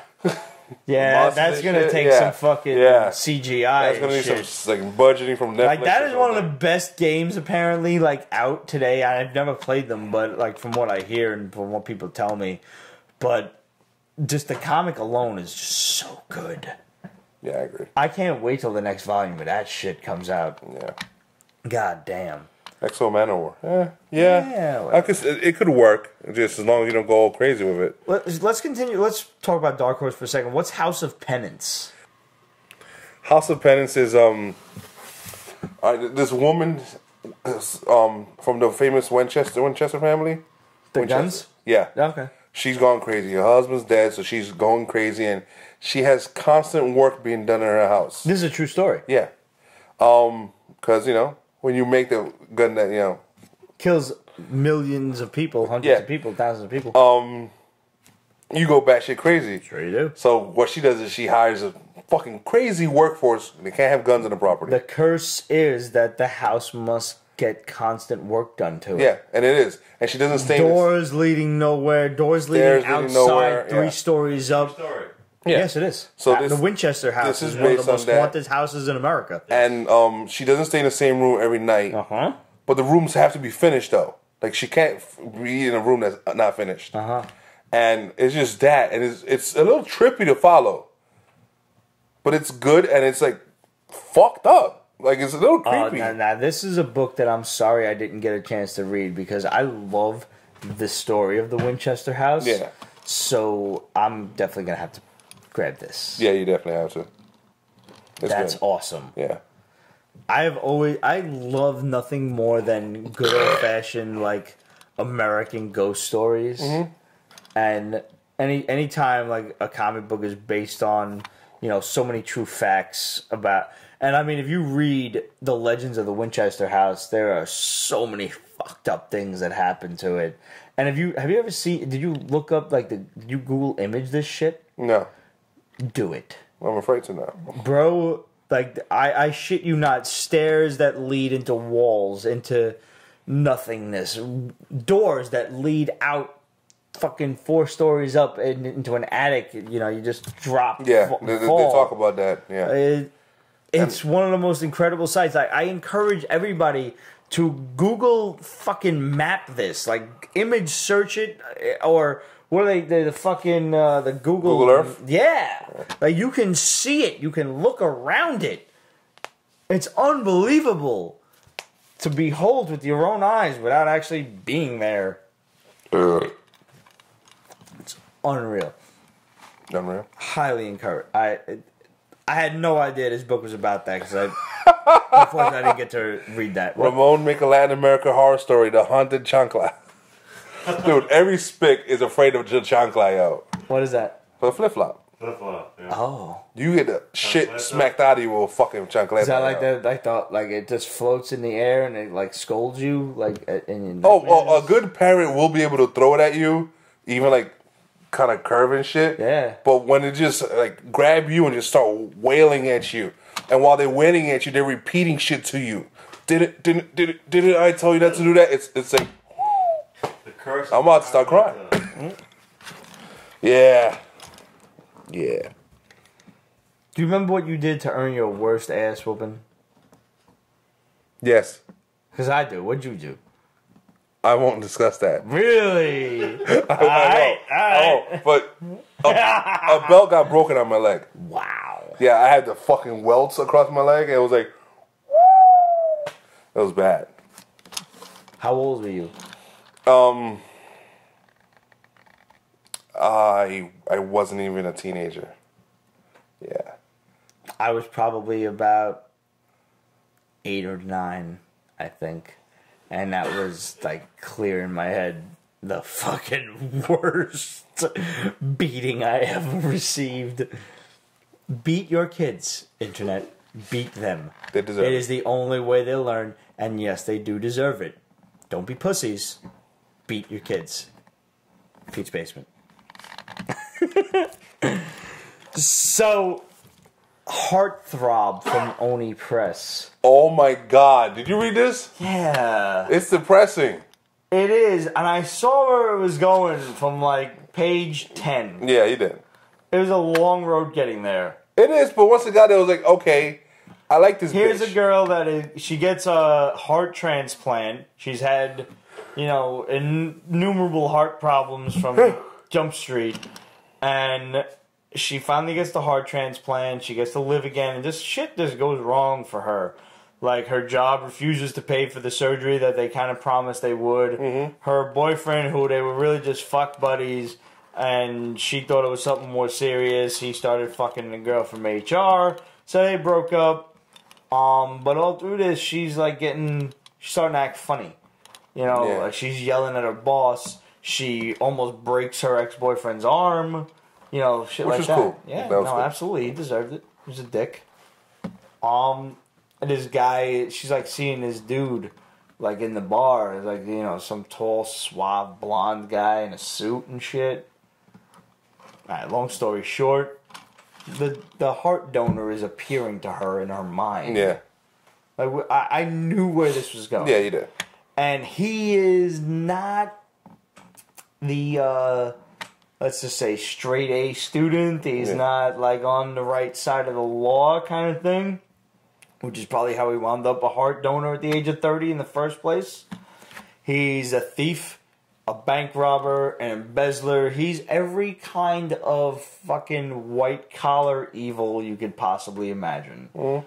And he is appearing to her. They're falling in love with each other. Yeah. This is a figment of her imagination, people. Let's not get this shit twisted. That's first and foremost. But now he's going to teach her to be an expert thief. And, rob and destroy the company that she used to work for that promised to pay for her heart transplant and now will not. And lo and behold, we see in the end of the last page or so. Last issue, spoiler alert, where he has disappeared. She can't contact him and she's being confronted by the cops. That was all of this book that I needed to know. But isn't this Crazy done better than Moon Knight? No. Really? No, to me, no. I liked the Crazy in Moon Knight. I just think it's old and outdated with the character itself. Because I saw where Heartthrob was going, and I didn't have any feel or love for the character. I actually had sympathy for Mark Spector in Moon Knight. Like, when he was getting the shit beaten out of him by the orderlies and getting electroshock therapy left, fucking... because it was Tuesday or whatever. I liked the old gentleman who, like, kind of tried to befriend him. Yeah. I don't even know... Like, you're reading Moon Knight, you don't even know who's real. Yeah. Like, you don't even know if this guy's real or not. Mm-hmm. You know? So, no, I don't think it was done better.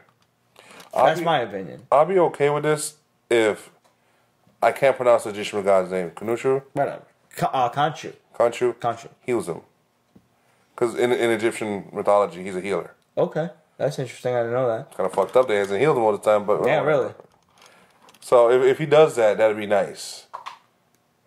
I wouldn't mind if this turns out to be some sort of, like, supervillain plot. Like, they've kept him in, some sort of asylum or whatever, trying to either steal his power or whatever, and he breaks out, and it's not like some big revelation like, oh shit, he is Moon Knight. It's, oh shit, I am Moon Knight. And all of you motherfuckers have been lying to me. I'ma fuck you all up. What villain does he have? I don't know. I don't know either. Chapel? Who was that guy with the skull face? From the David Finch series. I don't even remember that. I don't know. Chapel's from fucking Spawn. Chapel is from Spawn. But he looks like Chapel. Spawn, yeah. I like what Craddock just said. Yeah, what if he has to be schizo to fight on multiple planes of existence? I don't know. That's a bit deep. I think I would find that hard to follow. I like that idea. That's pretty cool. And knowing nothing about the character. Because you and Craddock are fucking rocket scientists and stuff. So that's an interesting idea. If schizophrenics are actually existing on multiple planes of existence. So did you watch the Wynonna Earp series premiere? I did, and I saw the second episode, and the second episode really did it for me. It's like, the first one was good. I was like, okay, her sister's fucking cute. Oh my god. She ain't half bad herself. No, she's not. No, not at all. Ridiculous. And then the second episode was like, oh, I'm in. It's a good show. Yeah, it is. Yeah. And it's going to get better, and I'm like, all right, cool. My ass. Sorry. I'm pretty glad I bought issue 1, like, right to start with. You did. That's a smart thing. Because by the end of the season ending, it's going to be up there. Yeah, Bo Smith has a hit on his hands. And the new series from IDW, I believe it is, right? Yeah.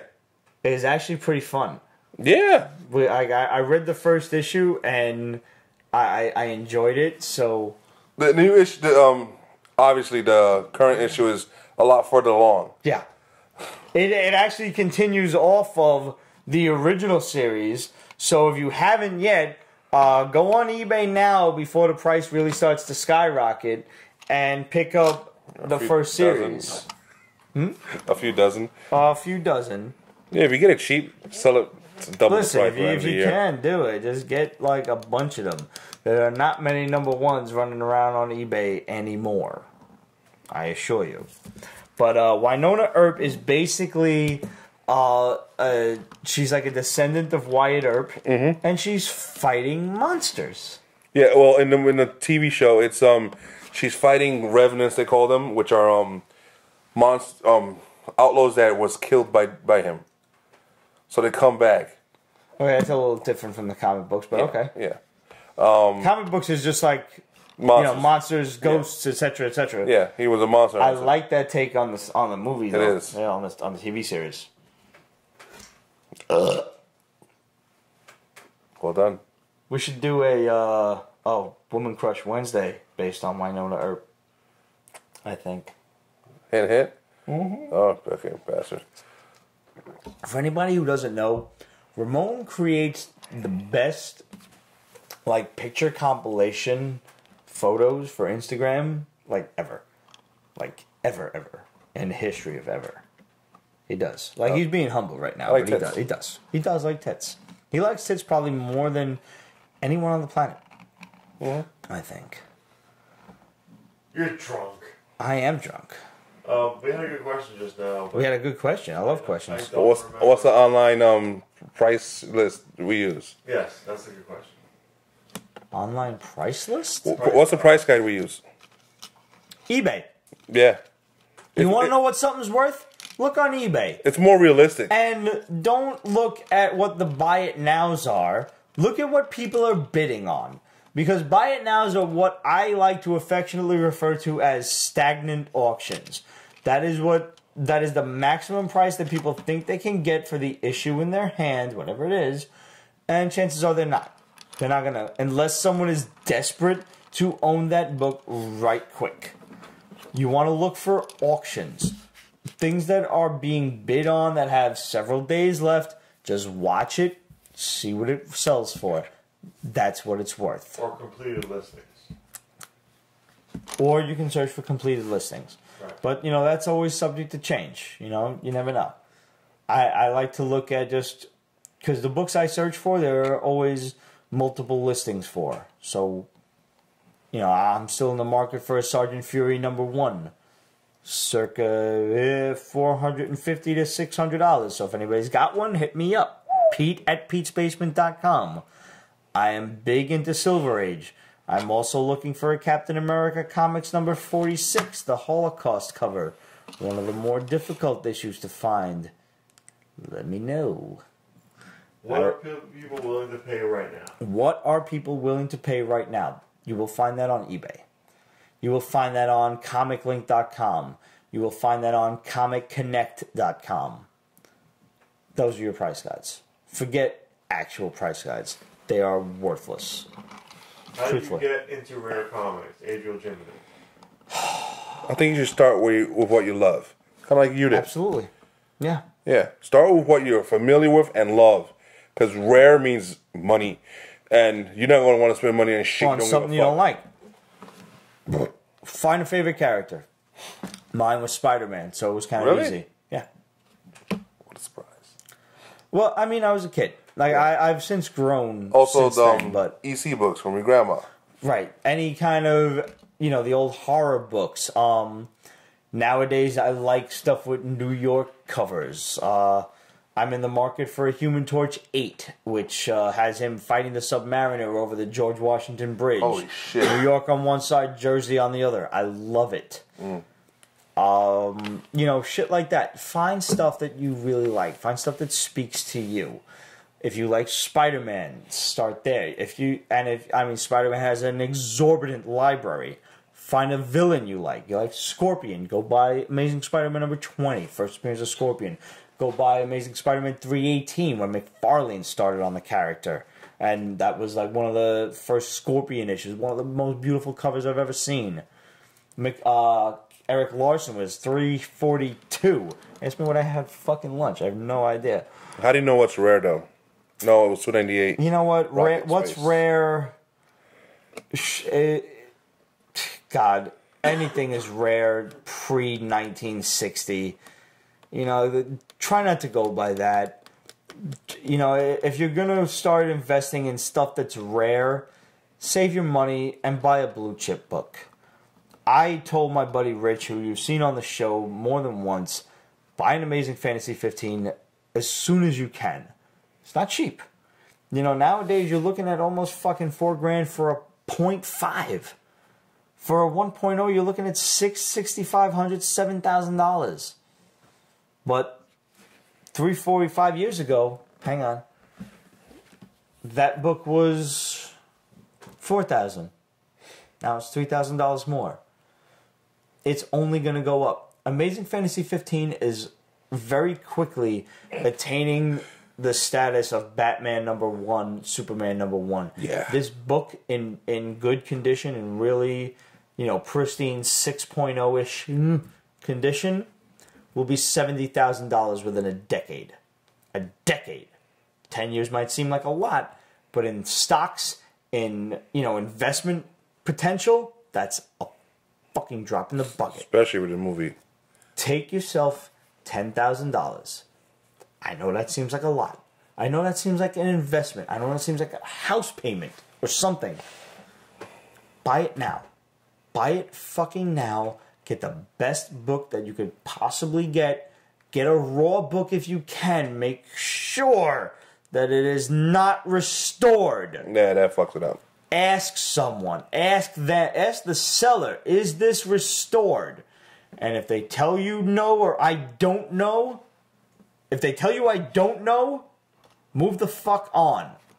If they tell you no, keep that email, keep it, buy the book, get it CGC'd. If you can get it signed by Stan, he's 92, he's not going to be around much longer. Get it signed. What? Get it CGC'd. If it comes back original, you win. If it comes back restored, you actually have a case against the seller because they said in an email, in a legally binding sale document, that it was not restored. And it came back restored.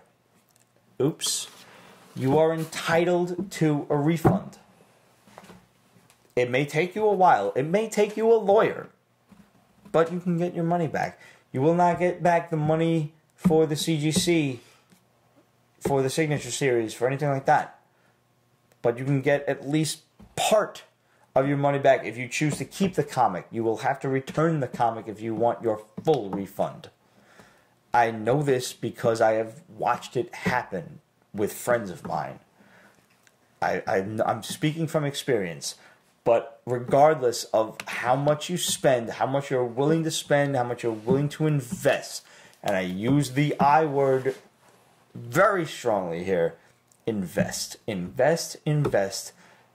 Amazing Fantasy 15 is a blue chip book. Get it now. Get it as soon as you can. Take a loan out from your fucking kid's college fund and get it.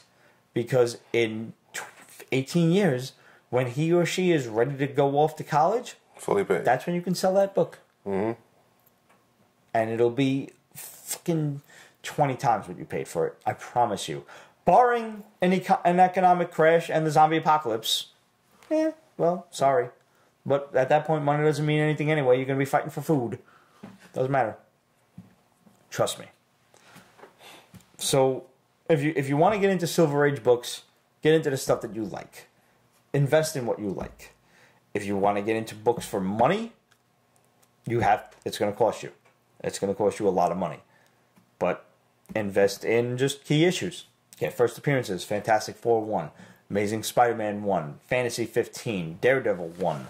These books will cost you money, but they are only going to go up from the very moment I'm speaking to when you can finally get one on eBay.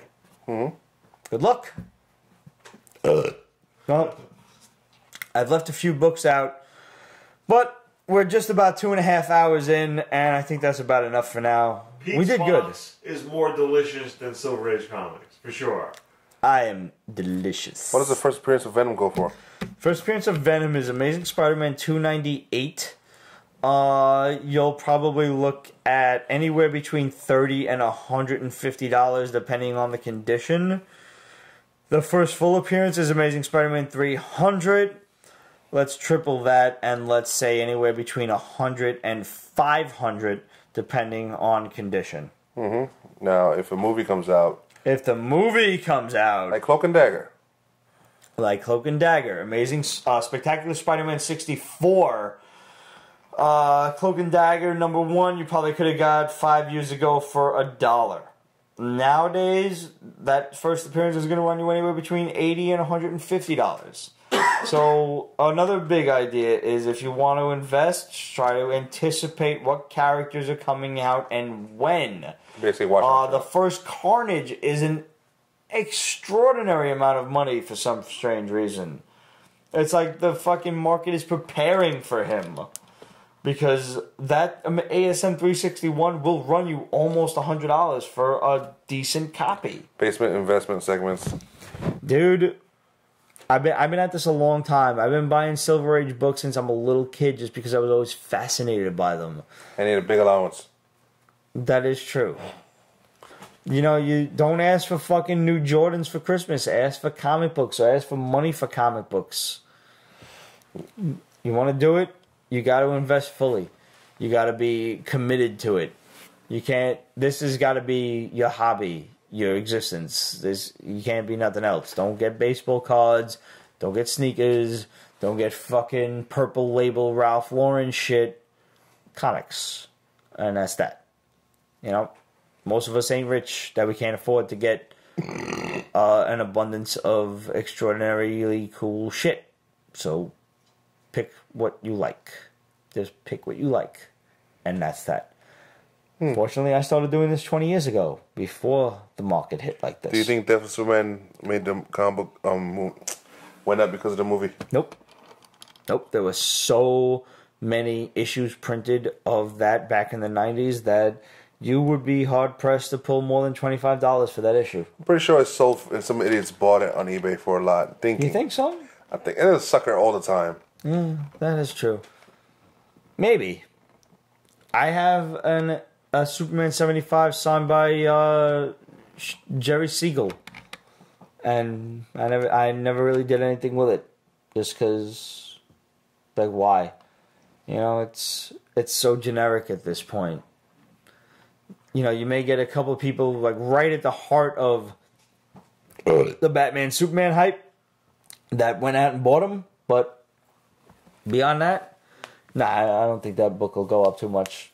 Okay. You got to look at rare issues. You got to look at low print runs, stuff like that. Get yourself affordable stuff. Get yourself like a Showcase 34, First Adam, you know? Stuff like that. Get yourself a Showcase 22. There's nothing going on with Green Lantern right now. Get those. Because he will be popular again. There will be a Green Lantern movie soon. Get yourself a First John Stewart. I want to say it's like Green Lantern... Fuck. 88? I heard of Green Lantern, fuck. Yeah, I know. I have no idea what number it is. Just search. First John Stewart. Wikipedia the motherfucker. Get that. Get Guy Gardner. I'm pretty sure that's 57. 57? Maybe. First appearance of Joe Pesci. I mean, just look at the Marvel release date of movies coming out and get that shit. You know the Humans coming. Get the first Black Bolt. Well, actually, that's Fantastic Four, isn't it? Well, those are all Fantastic Four. Get Black Bolt. Get Medusa. Stay the fuck away from Black Panther now. The prices are way too high. Too high. Thanos? You could still pull a first Thanos, Iron Man 55. You can still pull a first Green Lantern. He appeared in the Silver Surfer during the Ron Lim series. You know, stuff like that. And Infinity Gauntlet. What did I say? Get yourself a first Infinity Gauntlet. That appears in the Silver Surfer 90s series. You know, shit like that. You know, pick and choose. It's tough to invest, and if you want to talk about it further, by all means, guys, hit me up. Pete@Pete'sBasement.com. Send me an email. I'll be more than happy to talk to you about it. There's nothing I love more than talking about old school comic collecting. The Shadow says get the first appearance of the Paladin. Get the first appearance of the Paladin. Paladin, however you want to say that. Daredevil 150. Daredevil 150. Well, I just fucking said that shit online, and now I'm going to have to fight with all of you cocksuckers on eBay. God damn it. So what he wrote? God damn it. No. Questions at Pete'sBasement.com. Forget I ever said anything about the Paladin. Just, like, let me go buy that first. So. Shit, my battery's dying. Yeah, so's mine. It's about time to go anyway. Guys, thanks for being with us. It's been a really great episode 401. We left a couple of books, but honestly, there was like nothing major that we needed to talk about. We didn't talk about Amazing Forest, Black Road, Star Wars Special C-3PO, or the unbelievable Gwenpool. None of those do you really need to give a fuck about. Am I lying? Black Road was right. Black Road was alright? Yeah, it was right. Alright, so I tell you what. episode 402, we'll talk about Black Road. Because Ramon said that's all right. Vikings. Yeah, all right, Vikings.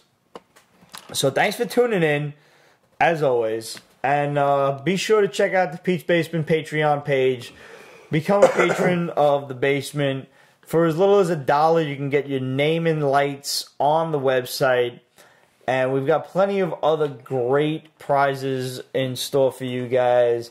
Roger drawing your picture, me drawing your pictures, Google Hangouts with myself and Ramon. We'll record you an answering machine message, all kinds of cool stuff, depending on how much you want to throw at the basement show. And Patreon is like our new thing. It's really great. It allows us to become more involved with you guys as fans. We're really kind of intrigued by this whole Google Hangout thing, so I encourage you to look at that most closely. We'll be exploring... what's the word I'm looking for, Roger? I have no idea. No, milestone. Yes, milestone. Milestones. Black House. Wherein we eliminate ads on the Pete's Basement Right. YouTube page. That's the first We'll be making more, holiday specials like the death of Ramon and stuff. All sorts of really cool stuff that Roger and myself have thought of that my brain is slipping at the moment because I've been we drinking. want to hear from you. Tell us what milestones you want us to have. Yeah. We want to hear your ideas. That's the most exciting thing. You guys make the show great. We're totally in debt to all of our. You guys viewers. pretty much make this show everything that it was, is, and ever will be. You guys are the reason we do this. We like to talk to you guys. Otherwise, without you, we're just kind of talking to ourselves on a camera. And that gets weird after a while. Well, we've drank enough of Black House. We've talked about enough of comics. We've talked about a lot of TV shows. So, at this point, I guess all that's left to say is we'll see you next week.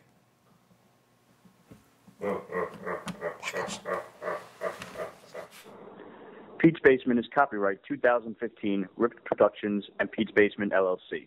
All rights reserved, so go fuck yourself.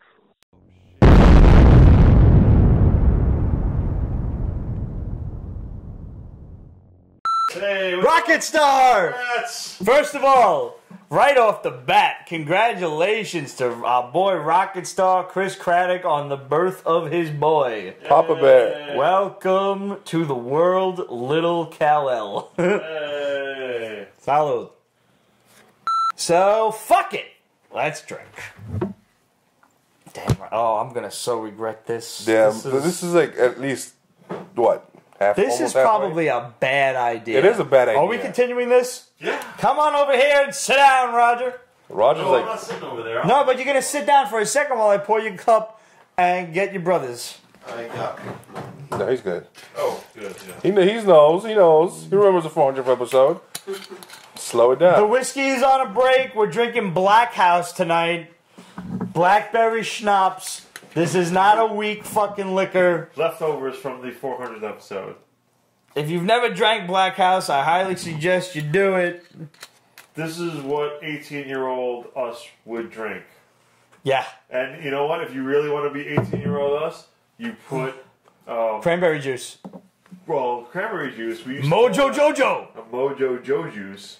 Thank you, Anthony Morena. But then the slightly more advanced version of that would be a frozen the icy, those the ices that you put in the freezer. What are they called? Icy pops. Ices.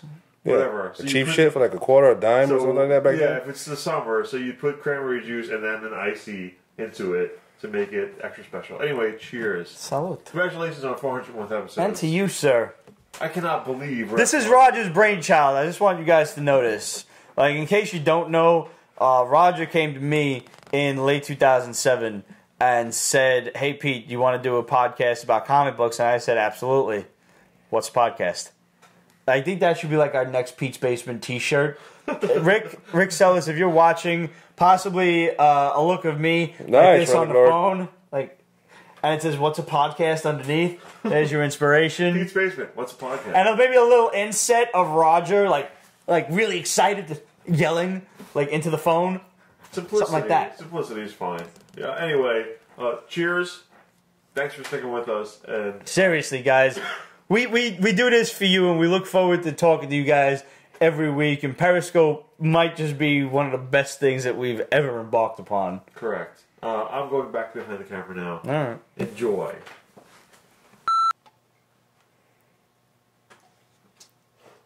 I'm gonna throw up. Oh, where's the bucket at? Nah, I'm not really gonna throw up. Okay.